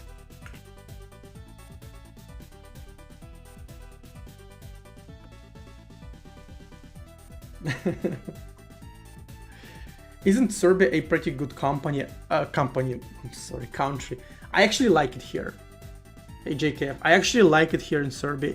Moving to Serbia was definitely a net positive for me. I mean, I'm not even joking. I'm not even like shilling or anything. Yeah, and since I don't get like market salaries here, I'm usually working with with Western employers and like clients. So like, I mean, I'm getting like real six figures, right? I'm not making like 20K a year. I'm making like low six figures, but it's like real six figures, which you can imagine is very good for Serbia. So I'm not complaining. I can't like go and buy a mansion, anything like that. No, I'm living in a rented apartment, but I'm pretty comfortable here. Like, I'm not complaining. That's why I don't try to monetize my stream or anything like that. That's why I'm like not asking for subs, voice crack for like Twitch primes, or like turning ads on. Like I literally turn off all of the ads on my channel just because I don't really need any income. But if at some point I will start getting a lot of views, I will turn ads back on because I like money. So it's not because of any like high morale. There's just no reason to show you like 3 minutes of ads per hour if I get like 50 cents from them. But yeah. So we get this, and then we'll do something like if error code, I can do insert on error, right? So something simple like this.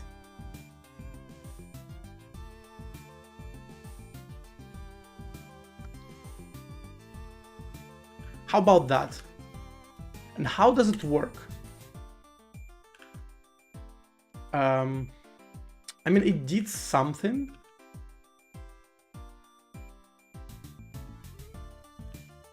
Well,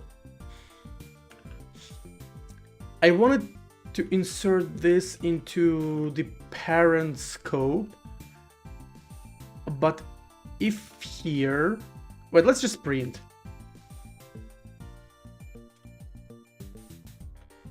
I like code MSG. MSG. Any MSG fans in the chat? Code.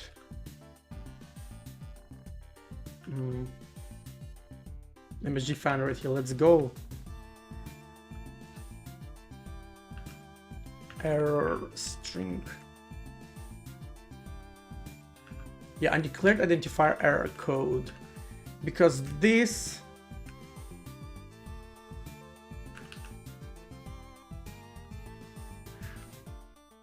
gets inserted as a block here.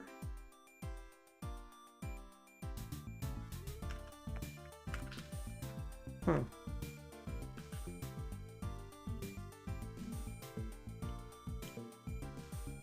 Undeclared identifier error code. Why? But only from Uncle. Fuyo! I'm sorry. I actually have a bag of MSG in my kitchen. I'm just like that.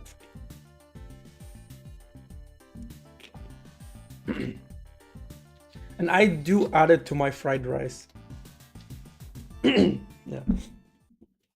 I know, I wouldn't call Uncle Roger like a brain rot. Just because it's usually a longish form content. I know, guys, the bar is really low, but you gotta bear with me. So why can't it resolve error code? Like, it's literally here. Do we do like insert scope? Is this why? Yeah, there you go.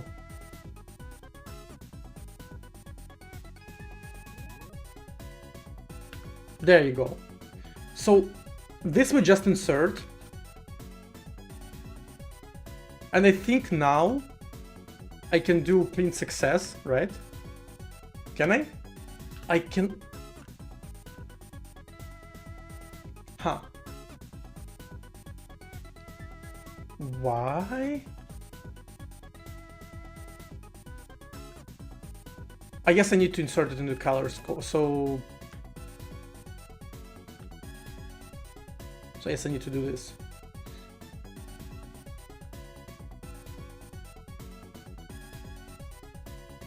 Color code is only permitted. What did I do?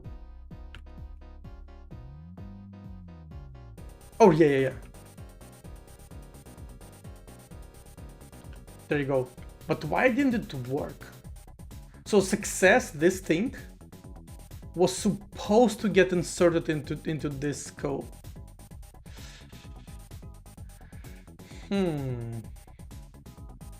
Nephew Valigo, you fucked up. Yeah, I know. I'm coping a little bit. I know.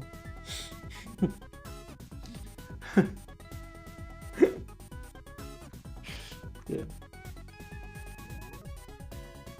So I think this is the same issue as with for expansion, because I need to use backticked identifiers. So yeah, I can, I guess, I can maybe insert the code. Actually,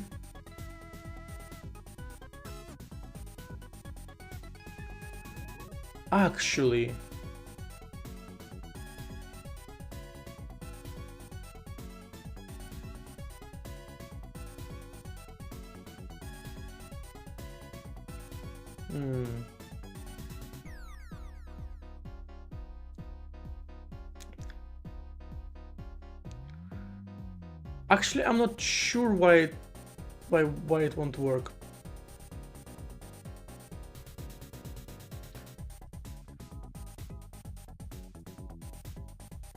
So if I do, oh, and this will do me infinite compile.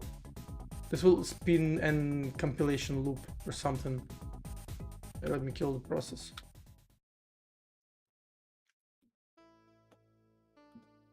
Yeah, so you see now I'm in an infinite loop.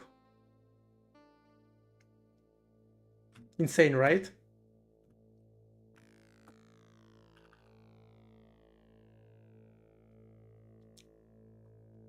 If you have an error. Oh yeah, this soundtrack from Streets of Rage fucking slaps.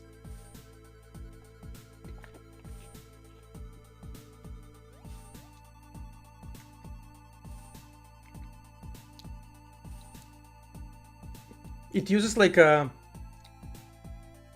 enigma beat that makes it very like deep. This like you know, it's just like from that Enigma song. And overall that soundtrack was heavily inspired by like Eurodance and just like European, I guess, like electronic music of the era.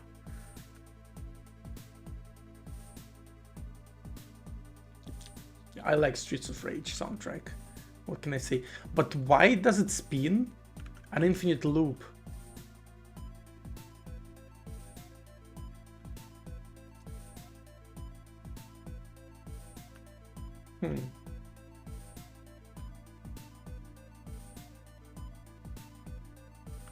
I'm gonna insert it like here.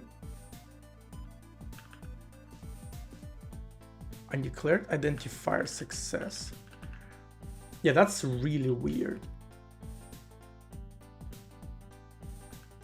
Right, so why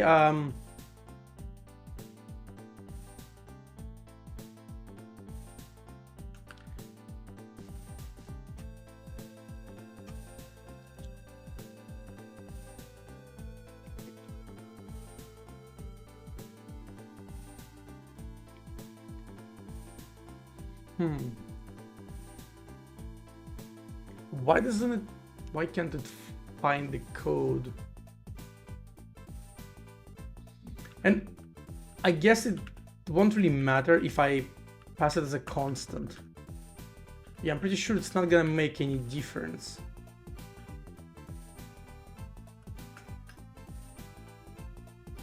So yeah, what I would expect, right? I call a macro with this code.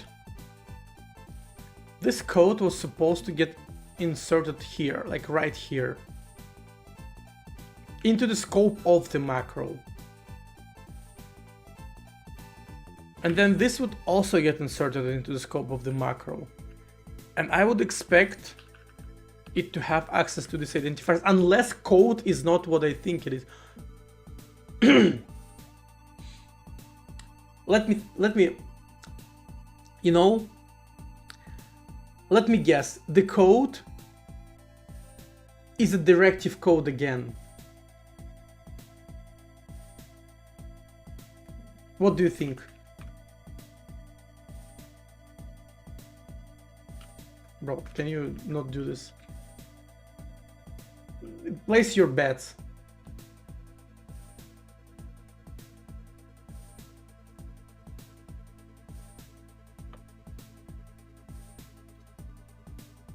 Bro, fucking print.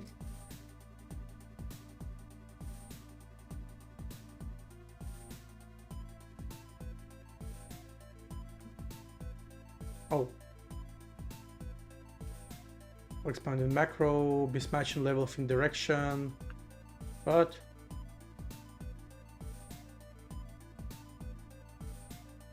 Wait, what? Type wanted code no. Oh, compiler get nodes.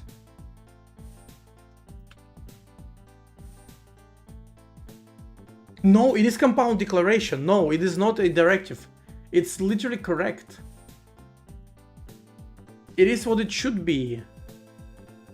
It is this compound declaration. So compound declaration because it has two variables that we are declaring.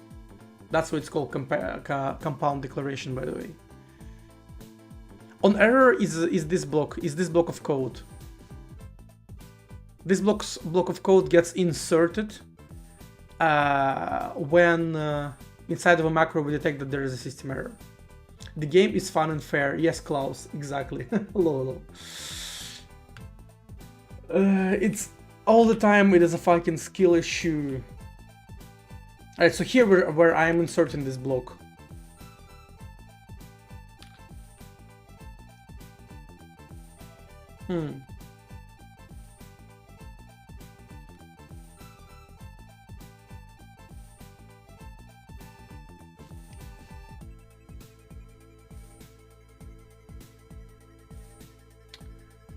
So why can't we just insert this compound declaration into the scope?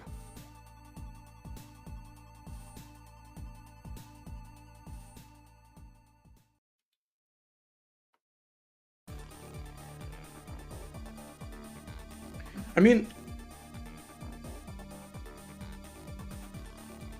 this should work though, right? I mean, this should work, but for some reason we get like an infinite loop.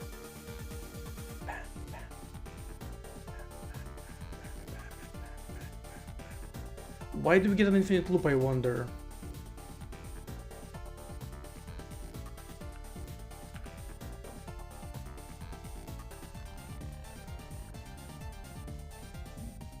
Oh.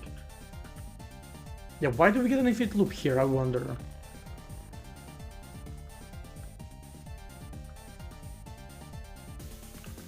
Let me open a separate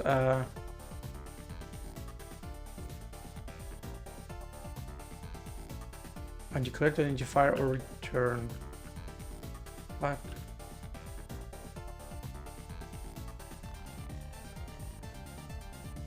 Oh, we don't compile it from main, we compile it from... Oh, we compile it from our custom meta program.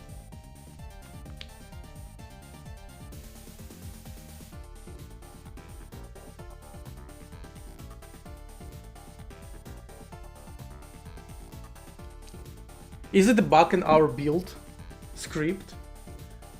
Let me remove all of the like or return usages temporarily, right? So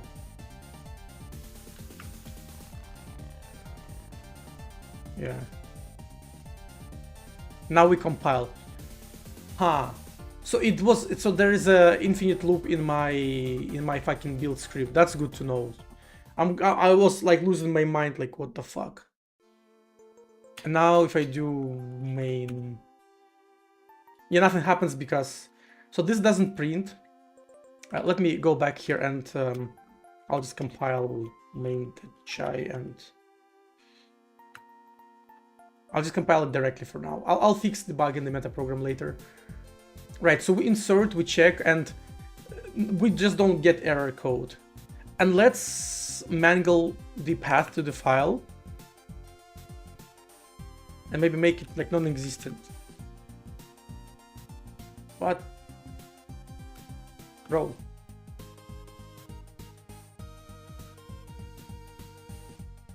Oh, I accidentally uncommented it. My bad. There you go. Look at this. Could not open code 2. So this is log error that read entire file logs. So this is not me. And this is from my macro code 2, msg, no such file or directory. So this setup works.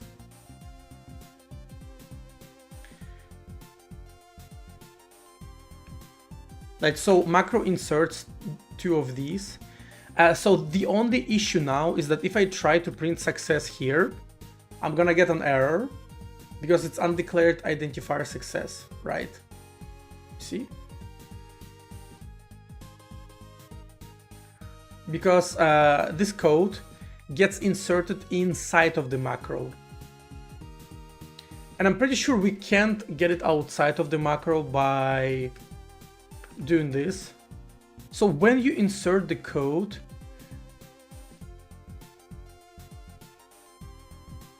yeah, bye-bye, Ahmed. Thanks for hanging out. See you next time. See you. Right. So if we insert the code, now we couldn't get access to its content. And well, let me comment this one out. Yeah, actually, we still can. Oh, yeah, we still can, but we can't get access to it outside, right? So we don't have it. And if we insert it to a scope of the color code,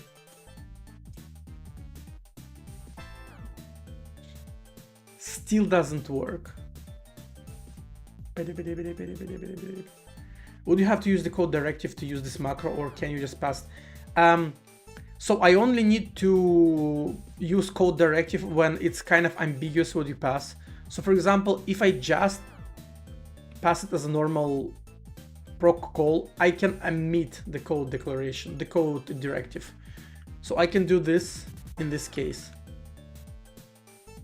And it will get parsed as a code. Yeah, because if I do, you know, it just won't parse. You see, it's like error expected because it tries to parse it as normal code. So this is just to avoid parsing ambiguity. I mean, maybe I could mail it in and say that, hey, you know, if this like expects code, just like let me parse it. Just don't parse it. Just magically insert the code directive. But I don't know if it's, you know, if it's good and if it's good or not. Maybe having to be explicit here is better. It's really hard to tell.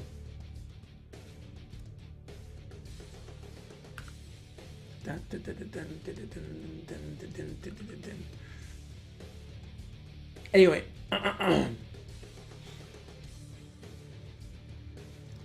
So how do I insert it into an outer scope without having to parse and backtick it?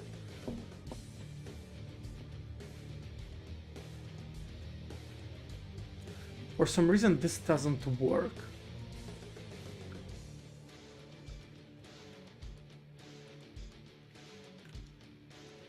So just inserting it here won't work. And if I insert both of these, it also won't work. I think yeah, and now if I try to insert this, I won't have error code, right? Yeah, so I need to insert both of these too. Let's just YOLO. I still don't have access to success. Why? This should be... Yeah, so...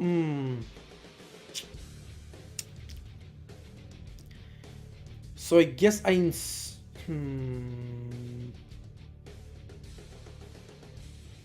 Maybe it's one of those weird quirks that I did insert the code into an outer scope. Because you see this one, I had to backtick these two for this code to work, but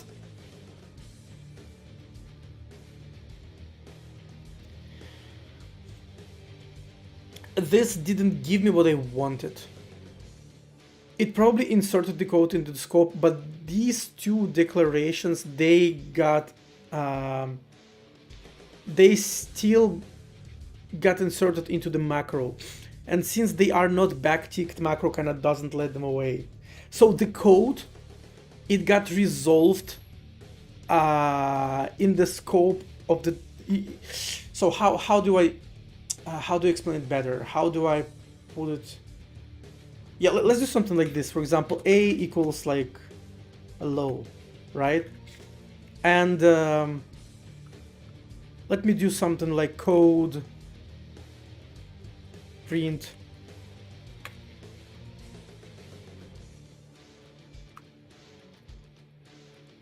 A, right? Let me do something like this.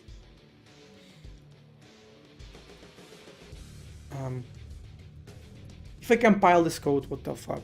/n. If I compile this code, you see it compiles.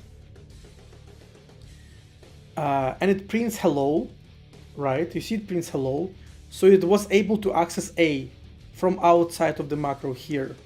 But if I don't insert it into the color code, into the color scope, if I just insert it here... Oh shit, it still works. How the fuck it works? I did not expect that. I expected this to throw an error, saying that A is undeclared. Now I am confused. I did not expect it to work.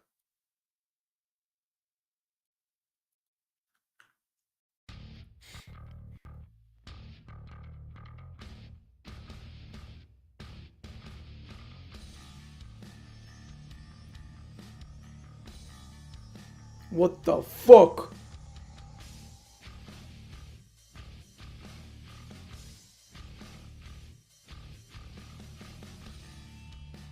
How does it work? It shouldn't.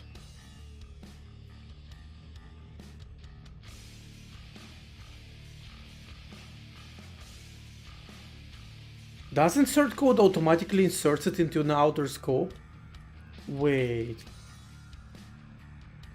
It does! Holy shit. So insert does the color code automatically.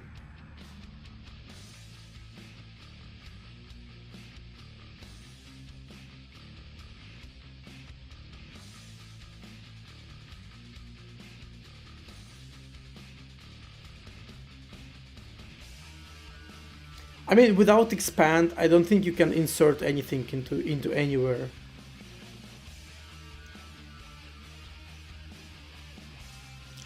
Actually, you know what? I don't know that for sure. So insert scope inserts it into the macro, and now we get an error that you see A is undeclared.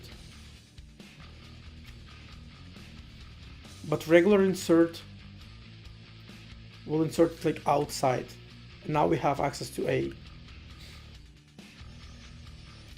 But for some reason it doesn't insert the code literally. It just, so the code itself still gets inserted here, but the variable and declaration, they get resolved in the context of the color code. You see what I mean? It might be a little bit hard to understand, like, just by explaining it. But I think if I just straight up remove expand, then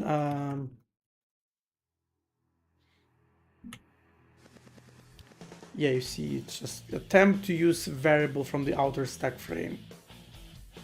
Yeah. Unless I make it a constant. And same with color code, if I also make it a constant. Yeah, attempt to insert non, because on errors also should be a constant. Fuck me. And now undeclared identifier error code. Because these are not in the color code.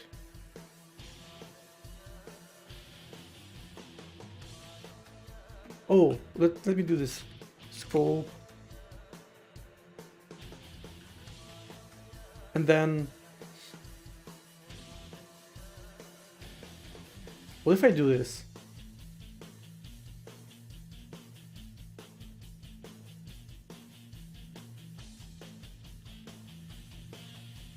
This is so like weird. Semicolon expected after expression. Like this? Ah, this is one of those, like, you don't parse. So I guess I need to do it like this, right? Oh no? What? Ah, yeah, okay. So if code, and then we do like just insert. Yeah, so, and this also needs to get inserted into scope of the color code.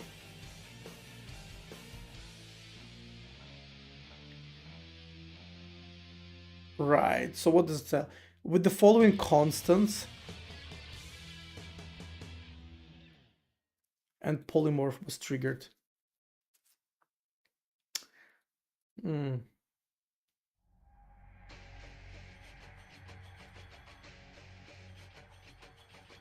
Yeah.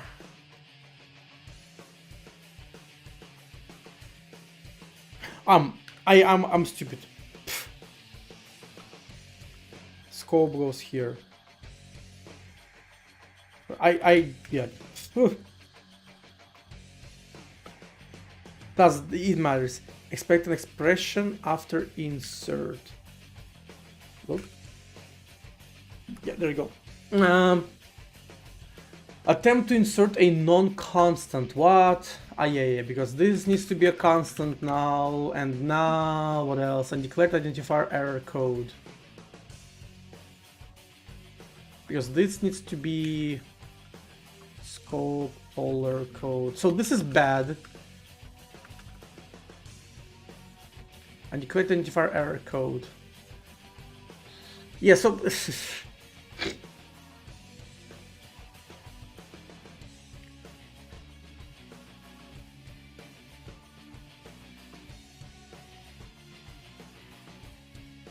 yeah, I don't think like without macro is just... it's just not gonna fucking work without the macro.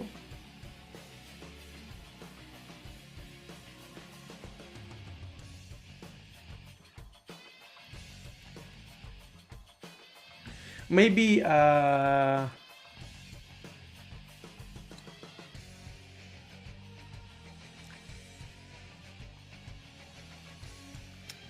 maybe I can open this as a scope and put everything, all this as a code here, and then I insert that. Undeclared identifier color code. Yeah, fuck, because color code is here, and when we, yeah, it's, you see how it just doesn't add up. Because with macro we can backtick a bunch of stuff and it's kind of works, and when you do this it's just...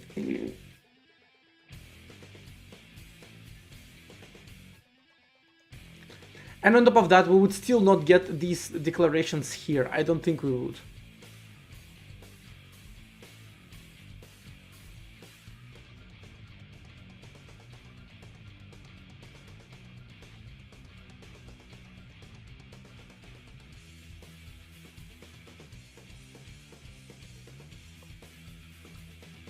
Yeah, so I mean it has to be a macro.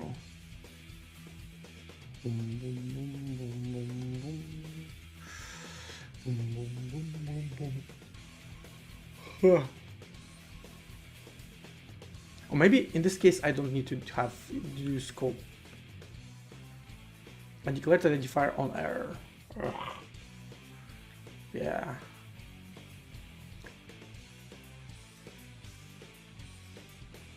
And now it's a fucking polymorphic procedure. That instead of getting expanded, now it will, you know, it will like blow out the executable size. So no. We're not gonna do this, and here let me go back to macro.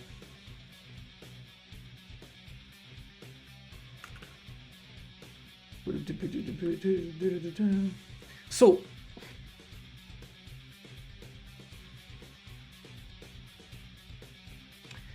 I have no other choice but parse this declaration. I literally have no other choice but to parse this.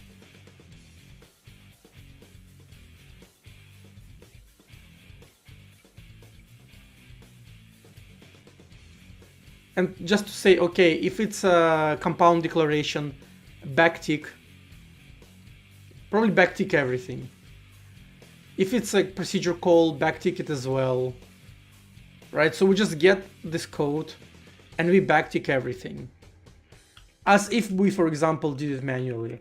As if we did this. But it's not inside a macro.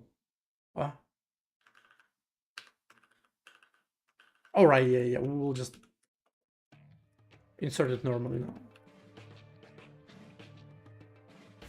And then it gets error code and error string. We don't need to do this. And we don't need to do this.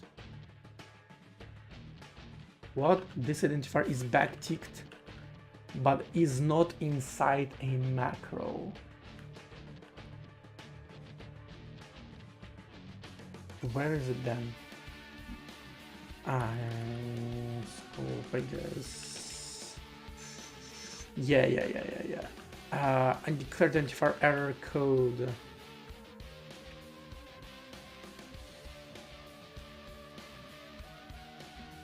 There you go, you see? Now it works, as if we kind of... And now you can see we have success. available outside of the macro. And now you see success is true. So we don't have any other choice other than to get this code, parse it, and then somehow like intelligently know that, okay, it's a declaration, backtick, it's a procedure call, backtick. Basically, we need to get and backtick everything that we get here. And we also have access to the error code and error string. Right, so here, code 2, we printed it from here. Error string, no such file or directory.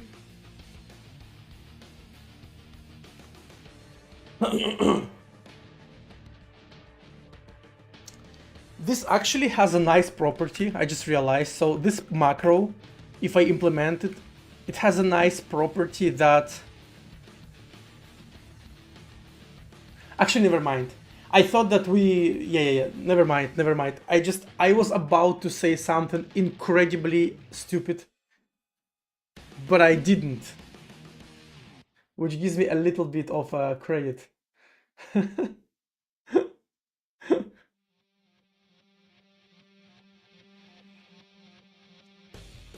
Yeah, I think Prince of Persia OST is too aggressive for me now.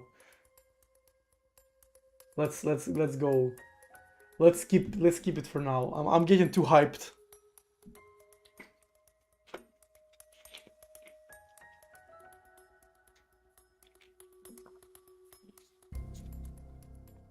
So yeah, this code needs to get reassembled. Let me handle compound declaration just to illustrate a point. How do you parse the code? So let me remove these backticks. And so the way you do it is you would do insert scope code, right? And here you would have like a compile time procedure where you would do the same thing like I did here.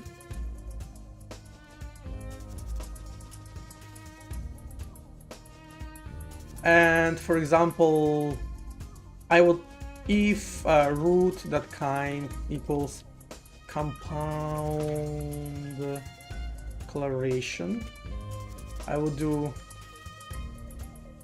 I just literally like decal root dot code compound declaration, and if we check its definition, here it is. So we have comma separated assignment, then declaration properties. What the fuck is alignment expression? I actually don't know what is alignment expression. Oh, is it literally like hashtag align? Is it when you do some... I mean, no, I don't... Yeah, anyway, let me print it. Print it as a decal. And let me put this as a helper, right? So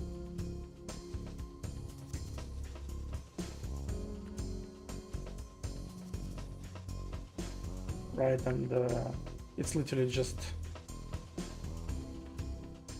print and format struct like T. Right, so we can do like, so we can do it like this. Like print struct, this is what it stands for.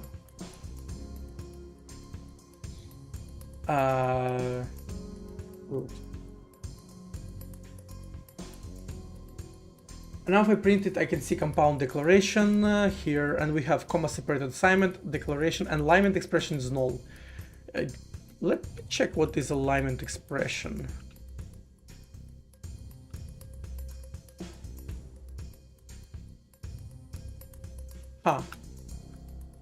So does print alignment expression. Yeah, so it's literally hashtag align, as I thought it is. Yeah, okay. It's when you have A, B, like S32, then align inside of a struct. This is for declaration inside of a struct body. Compound declaration, and now we get comma separated assignment. So as is decal comma separated assignment, assignments.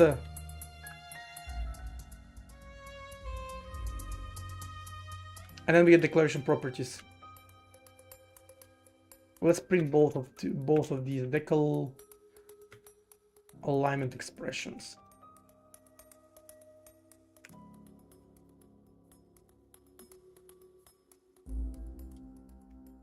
Why do we get an operator? If it's 0, it's actually declaration. If non-zero, it's a compound binary operator. Oh. Oh.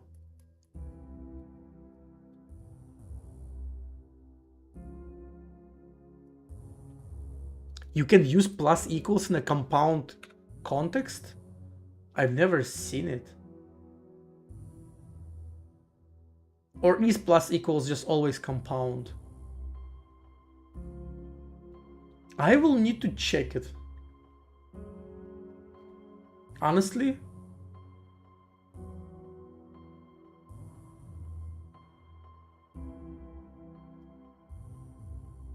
I will need to see how is it compound. How exactly it stores the right and left side under the hood. Anyway, for now I'll just let's just assert that decal operator type equals what, 0?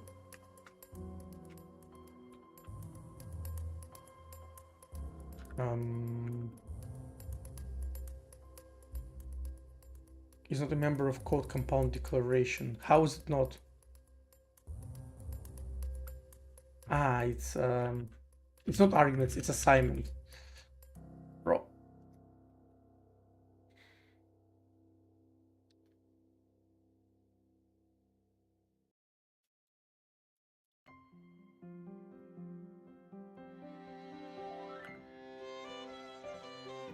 So let me print, let me not print this.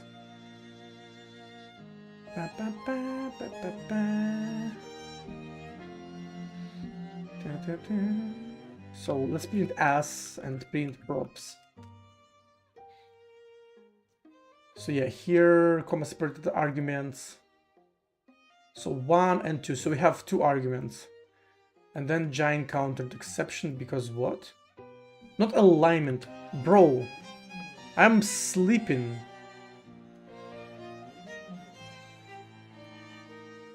There you go. So, and this is the actual declaration.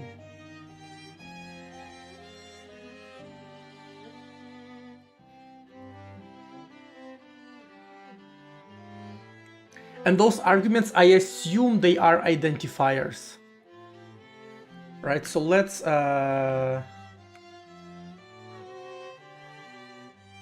base arguments. For as arguments. Right, so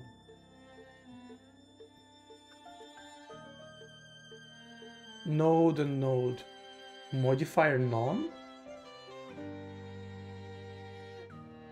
Ah, yeah, okay, it doesn't have a modifier. I don't care about it having a modifier though. What I need to excuse me, do is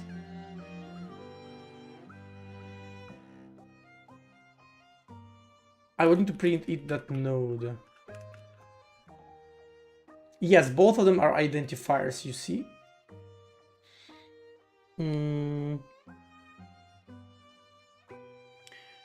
I'm thinking, can I modify them in place?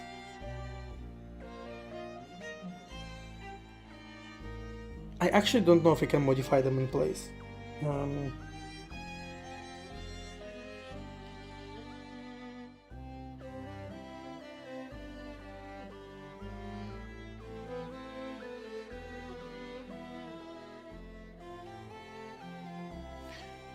Let me check.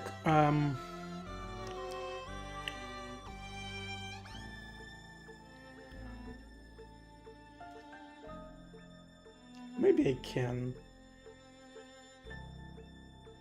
Yeah, so we get two identifiers, right? So, and let's just assert for now that e.node.kind equals ident. And then ident equals e.node, we cast it to code identifier. And now all of them have a name, right? So I don't print it, but let me print it.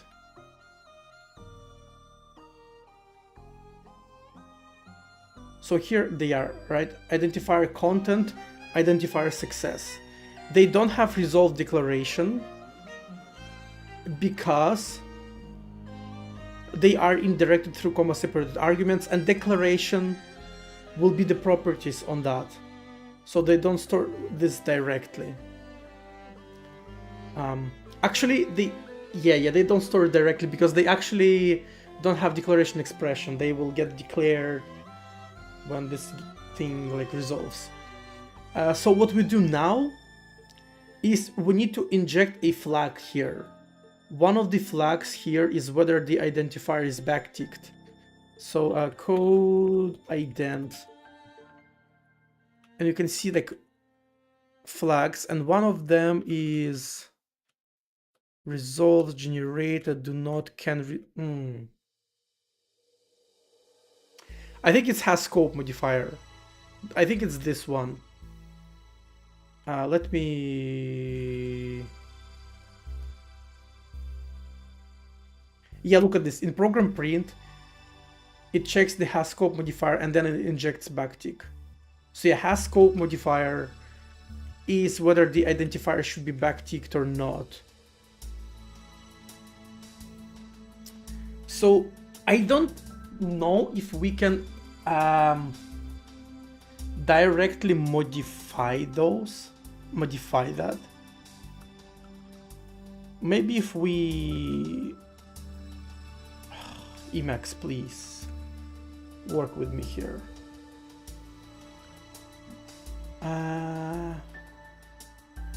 Maybe if we take it as a pointer, we can do like ident flags as scope modifier. Maybe we can do this. Can we do this?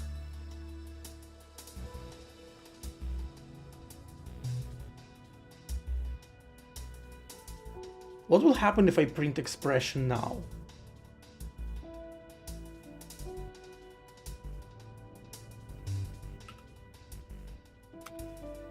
Print expression. So print expression is in where? It's in program print. Let's do a pp import program print.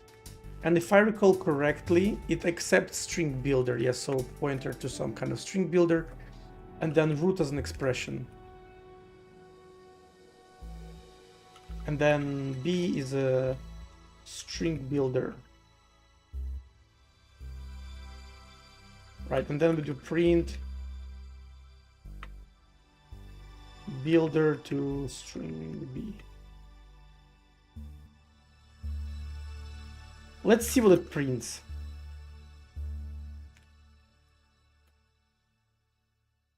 String.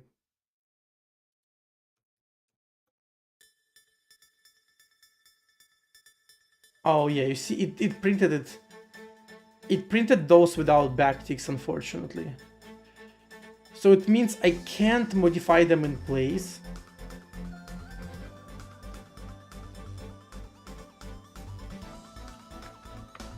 Surely I can't do this. To take an address. Yeah, so. Yeah, I can't do it. I can't modify them in place. So I will have to create another compound declaration myself and inject that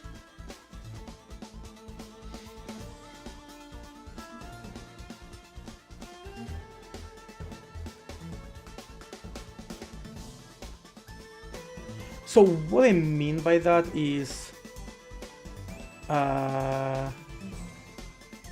result something like new code compound declaration. So we have a new compound declaration, and then we do result equals decl, like this.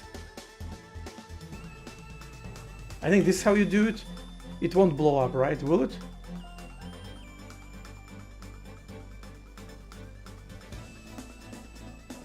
What?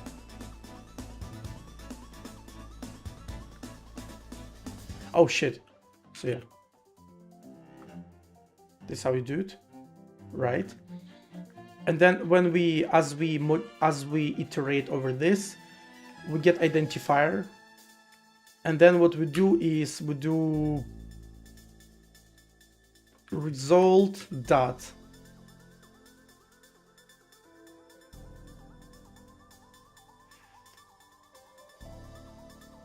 so how do we do it? Comma separated assignment, arguments, and it index equals ident. So we're like kind of replacing it like this. Can we do it? Type given code. Ah, shit.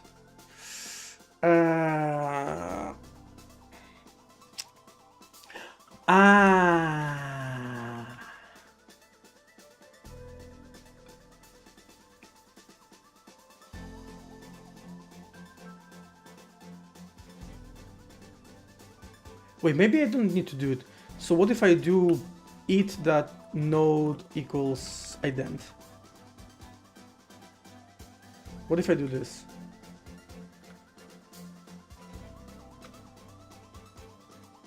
Ah no, still is not backticked. Okay. It's still not backticked, so what I will do instead is this equals it. And then let me print not root but result.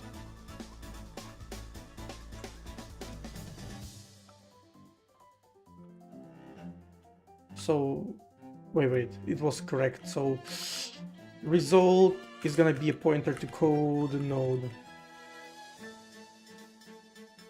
And then I just do this. It's not a member of code node.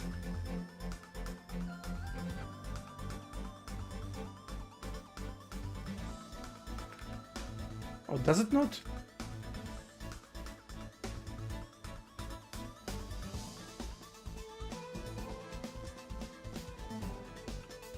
Does it not get auto-casted here?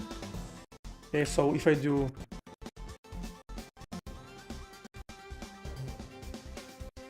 Huh. Interesting.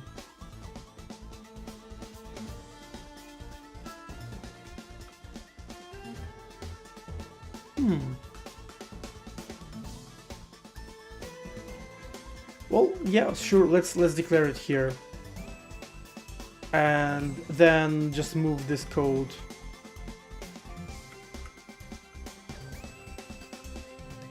Like here.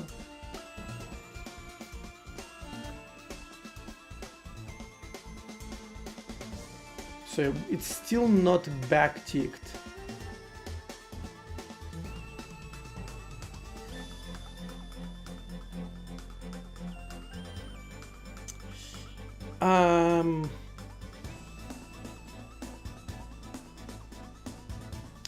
I guess I need to replace the whole thing then, right?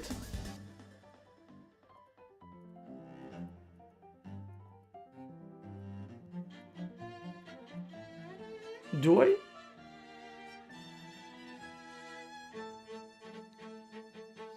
So maybe I need to create like a whole ass new identifier, right? So new ident.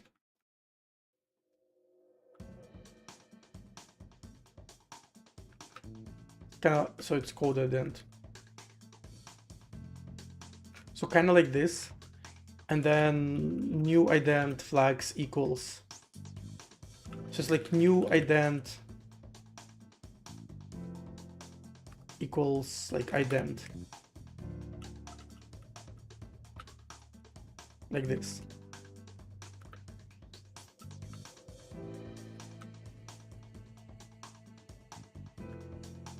And then what I do...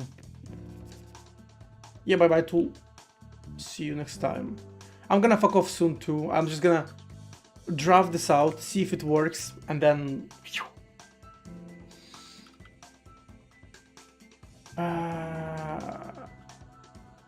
Right. Let's print. New ident.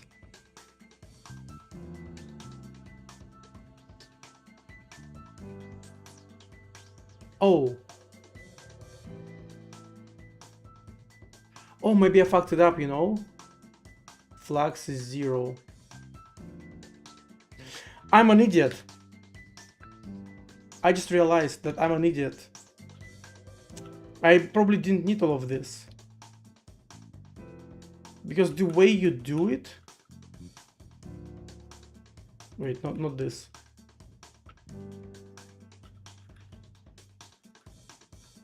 You do OR.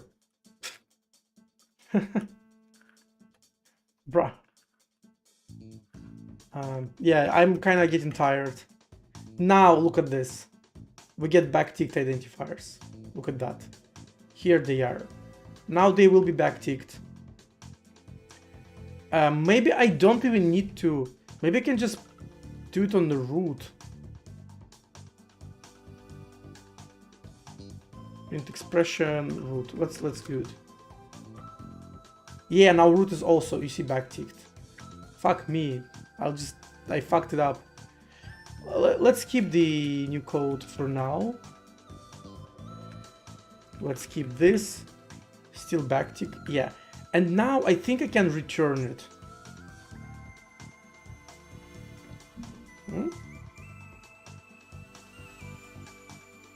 Okay. Never mind. It's all good. Now here I can just return compiler get code root. And I think it can just get inserted. Yeah, it worked. Look at this. So you see, they are not backticked here, but I do have access to success value, which is false. Wait. How's it false? Ah, yeah, because now it's gonna be true. True. Yeah. So this works. Whew. GG. So what we did, we got the code. So in this case, compound declaration, we parsed it.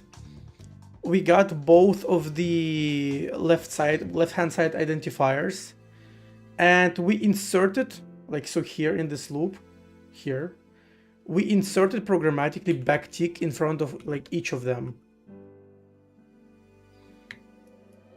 And so now when we insert the code here, insert scope, those two identifiers, they get like, actually I don't think I need scope. I think I don't even need scope here anymore. Yeah, now it's true, because yeah, we have all that we need. The only maybe thing that we might need is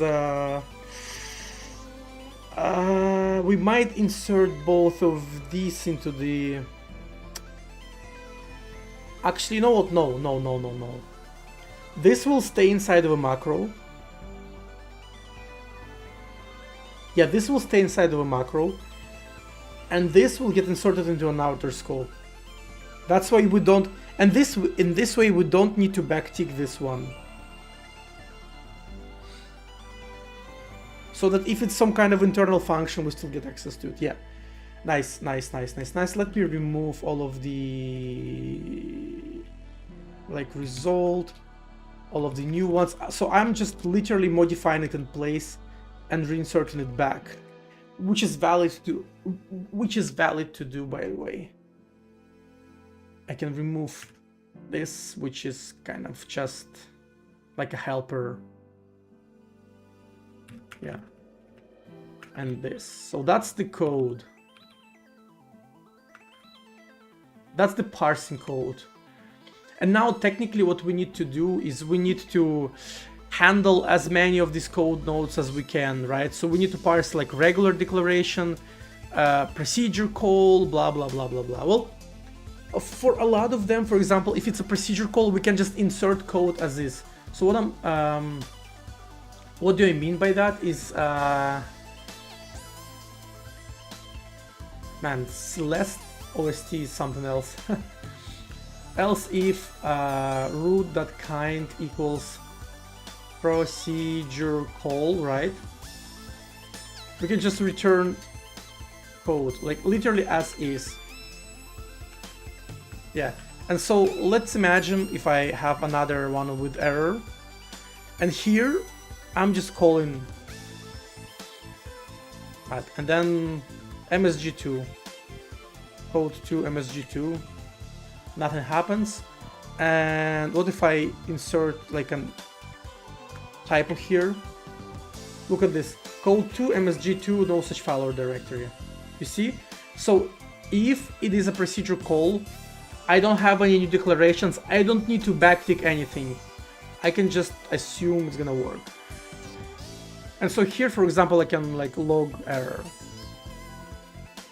There you go.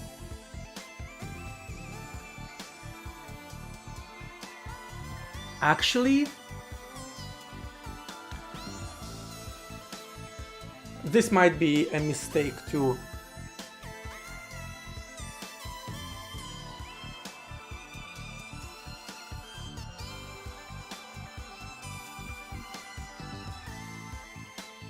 Like I have basic here, but what if I don't? Right, so if for example I have like log my error, right? And just for the sake of an argument, for the sake of an argument,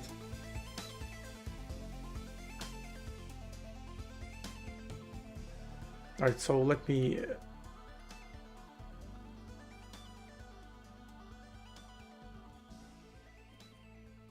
right, so I do this and then I just call log error with all of that.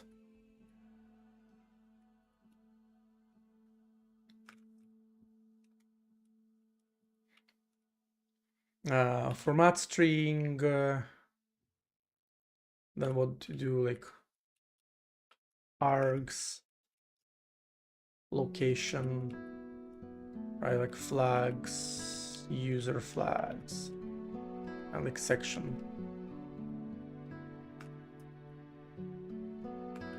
And if I call log my error here, yeah, you see, undeclared identifier log my error. Because what happens is that this code, this block of code on error, it gets inserted into the macro scope, so here. And since this thing doesn't have access to all of the functions from my program, so log error just happened to work because the control flow itself imports basic. So what it means is that we actually must insert this code in the context of a caller code, which means that now we have undeclared identifier error code, which means these motherfuckers need to be inserted also back. Fuck. So how do we do it? Why it is an issue? It is an issue because if we call 2 with errors in a row, it's like error code and error string will get declared multiple times. And I would need to use the same exact exists hack that I used in my test framework, which actually we can do. It's a very few lines of code, but let me demonstrate it. So if I backtick it here, now it's gonna compile, but redeclaration of error code, because it first got declared here, and then we try to declare it again here. You see? And both of those are trying to get inserted like that.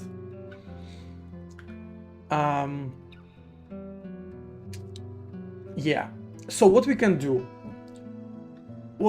is we can technically do something like this. Will that even work? It doesn't make any difference because this scope, it only exists inside of the macro. We can't insert this scope. And so what you should do here really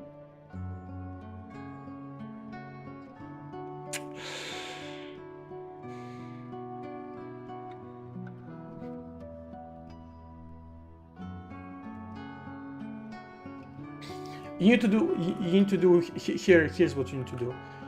If exists error code, I think this is how you do it, and then else.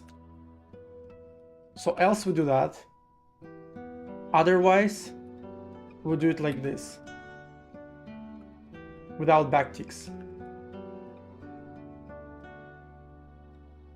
Undeclared identifier error code. Yeah. And now we like backtick this as well. And what now? Oh, wait, why do we redeclare in it? Excuse me.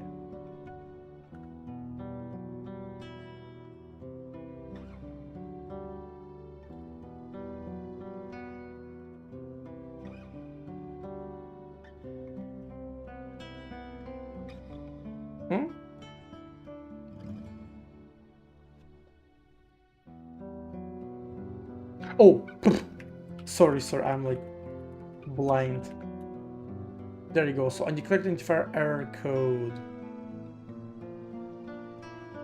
What? Yeah, because it's here.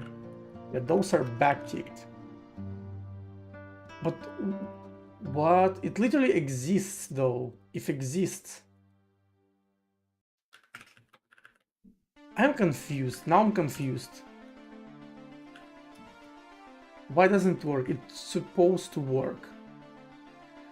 Let me open another project where I did something similar. So here, if not exists, else we do this.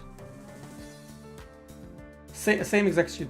Well, fuck me in the butthole static if. Yes, that makes sense. Yeah. Yes, of course.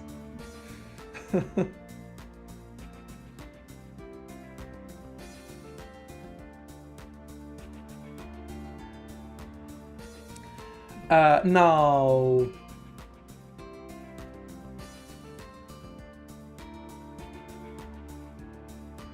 Something is not quite wrong. So you can see how code 2 is both error message and error string. And then MSG somehow is a location. What? Oh, right, yeah.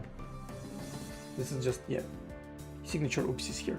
Yeah, now it actually works. Right, so you see what happens? We call a macro and we provide it any code. It executes the code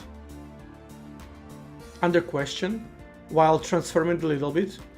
And then it checks then it basically checks if the call was successful. And the way it checks is it tries to get error message from the system. So let me show you this procedure.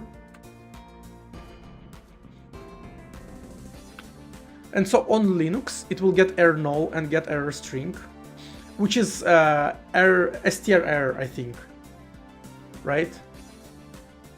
Yeah, str error on Linux. And what does it do? Yeah, it does like a temporary buffer.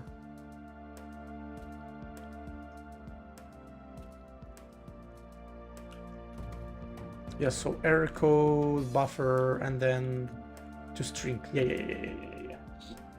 Well,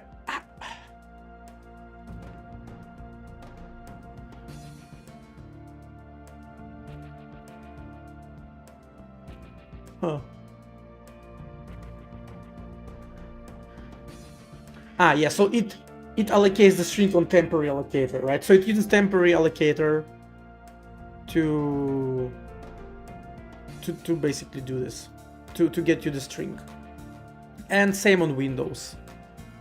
Yeah, on Windows it just does get last error.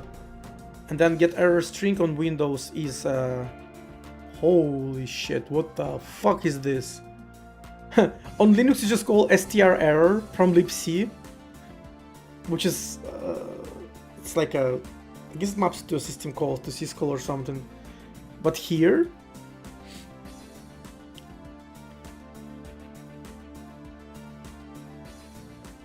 make lang id lang neutral sublang default. Ah, so this will give you the localized error message, right? And then you format message W, which allocate buffer message from system, ignore inserts, and here you pass error code. That's some quite hairy system API. Oh, fuck, and then you have, then the error gets you returned in the wide format on Windows, so it's UTF-16. So then you have to convert it to UTF, yeah, then you have to convert it, look at this. Insane. Right, you convert it to UTF-8, also all the temp storage.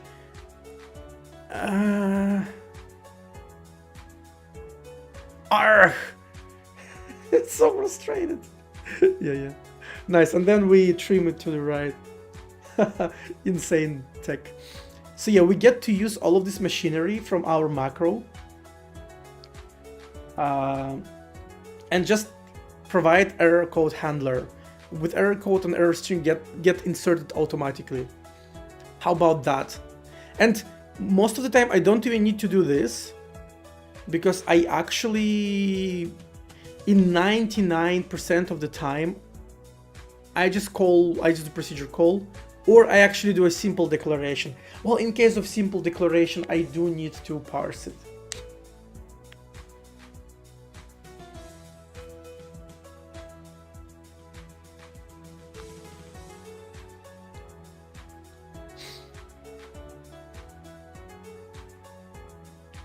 Dun, dun, dun, dun, dun.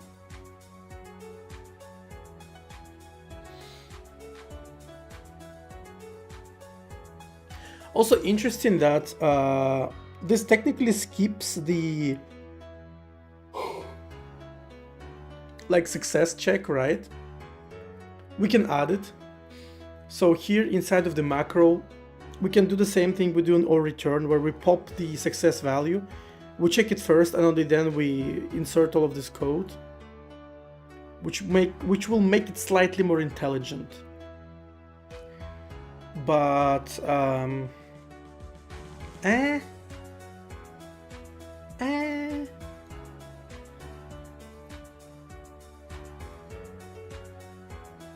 like call to error no is not that expensive too.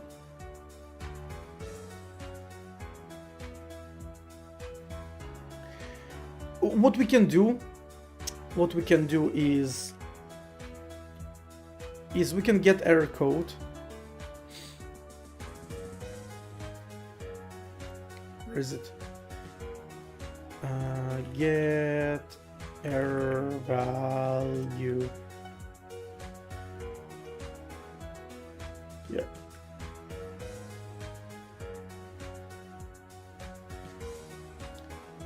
Yeah, we can just get error value separately, and then if error value exists, we can get error string. So let's do this instead, right? So we'll do error code equals system get error value, and this is error value. Let's adhere to the convention. And then here we're gonna do error string. How about this? If exists error value, we'll do it like that. Otherwise, the same thing, but as a declaration, and then if error value, we do error string like this.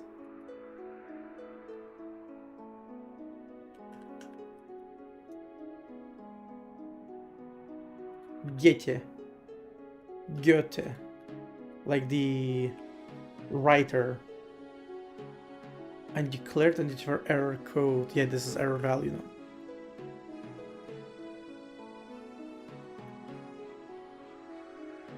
Oh yeah, I forgot to do the same thing for error string. So error string, and we get this. Get error string.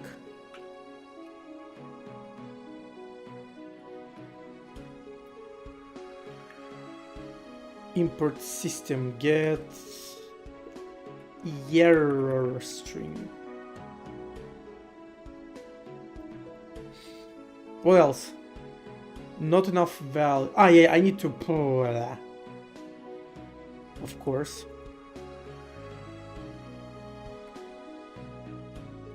Which should be backticked, right? Yeah, it should be backticked. It's a little annoying to have to backtick it everywhere, but it is what it is.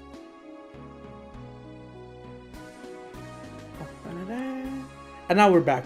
Yeah. There you go. So now it's a little bit more optimal. Now we don't try to allocate like fetch strings every time. Now we just briefly check for error code. And if it exists, we log. Again, we can still make it slightly more like elegant. But you really only you would only really use this macro when you might expect system error to get thrown. And then we have a handler here. This is actually something I might use. I might actually unironically use in Hitboxer. Because I have this pattern all over the place where I do something and then I check for the error code. Like literally.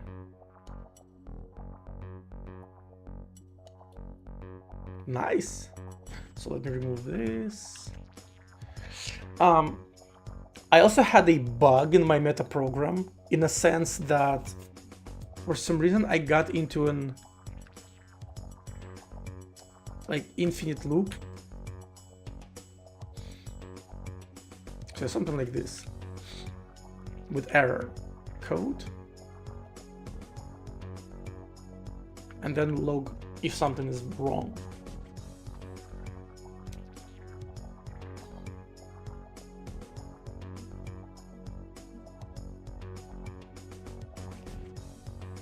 Yeah. So well, for expansion macro was kind of a bust, but this macro was pretty cool. And it actually ended up being very short, right? Look at this.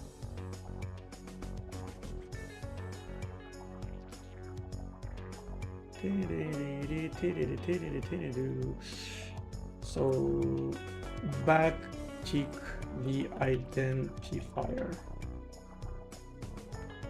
Hey Roy, hey, how do you know the game Grey Hack on Steam? What is it after all? Oh, Roy. Did you get hacked?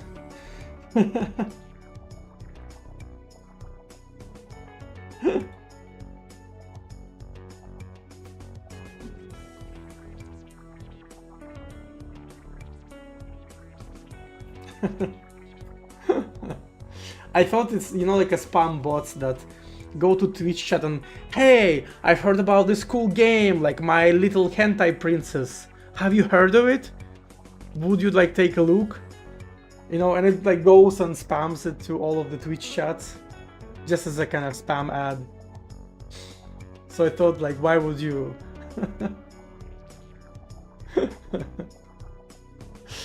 So I thought maybe you got like hacked and... No, I've never heard about this game. Yeah. I get it. I get it. Yeah. You have a lot of messages in this chat, so I know that in principle you are not a spam bot. I was just like surprised by this message out of nowhere. Um, yeah, I've never heard about this game, Grey Hack. Let's check it out. Grey Hack on Steam. I'm looking at it off screen in case it's some, like fucking hentai, like porn game, so I don't get banned on Twitch. Seems like it's clean. Yeah, there you go. Why is it mobile? Why does it have like mobile interface? What the fuck? Yeah, let's do it. Greyhack massively multiplayer hacking simulator game. Damn. Hacker with full freedom to act as you wish on a vast network of procedurally generated computers. So it's like everybody hack everyone or what?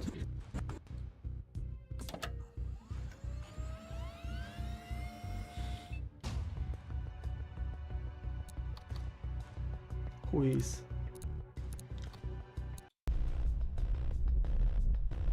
Oh god.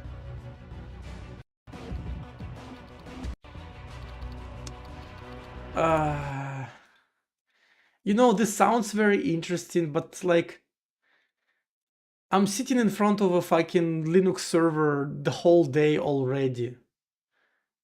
Right? I don't need like another fucking job. Like I'm not like hacking, but I'm literally doing the similar shit like at work. But I can see how this is probably very cool for people who are not like doing computers during the day. I mean, if you want to start programming, you need to start programming.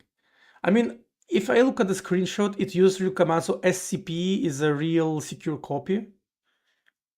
Decipher, this is bullshit. SSH is real.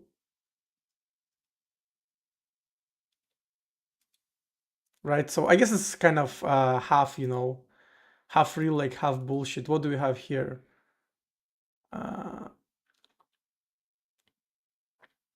SSH, this is some, yeah. Let's take a look at the consoles. This is some made up interfaces. These are. What do you have here? If config, this is like a very old command to check IPs, so... And also it's the output very simplified, like extremely simplified. If you call like real if config, you will get a lot of like jumble, but it's understandable why. If you give like a real if config to the people, they will drop your game instantly. Whois. This is not how you use whois, by the way. If you want to check IP domain by the IP, actually no, you probably do use whois, but you would use domain still. Yeah, I mean it looks cool. Judging by the command, they are at least somewhat familiar with this. It's just kind of simplified version of what you have in real life. Yeah. As I said, it sounds very cool, but it's not a game for me just because I do the same shit at work. If you want to start programming, you just start programming. As I told you, you go to YouTube, you type in intro to C on Windows, and you get literally like more information than you will ever need. Yeah, and I think I'm actually kind of done for today. Right, I like how it looks. I might experiment with using it.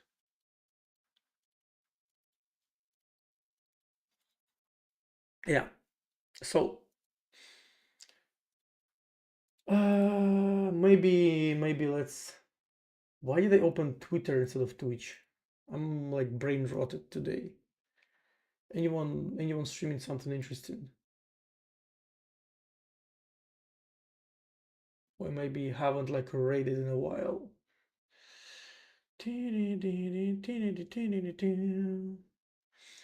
I take suggestions if you have any. Somebody who's doing maybe something system level.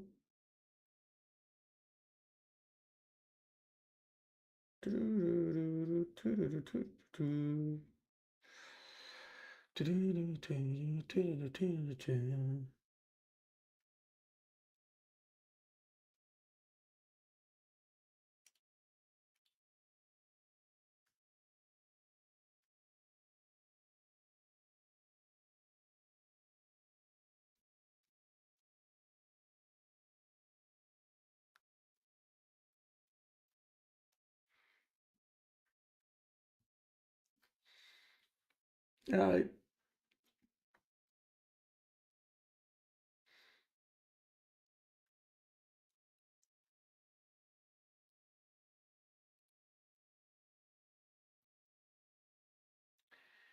well, what can you do?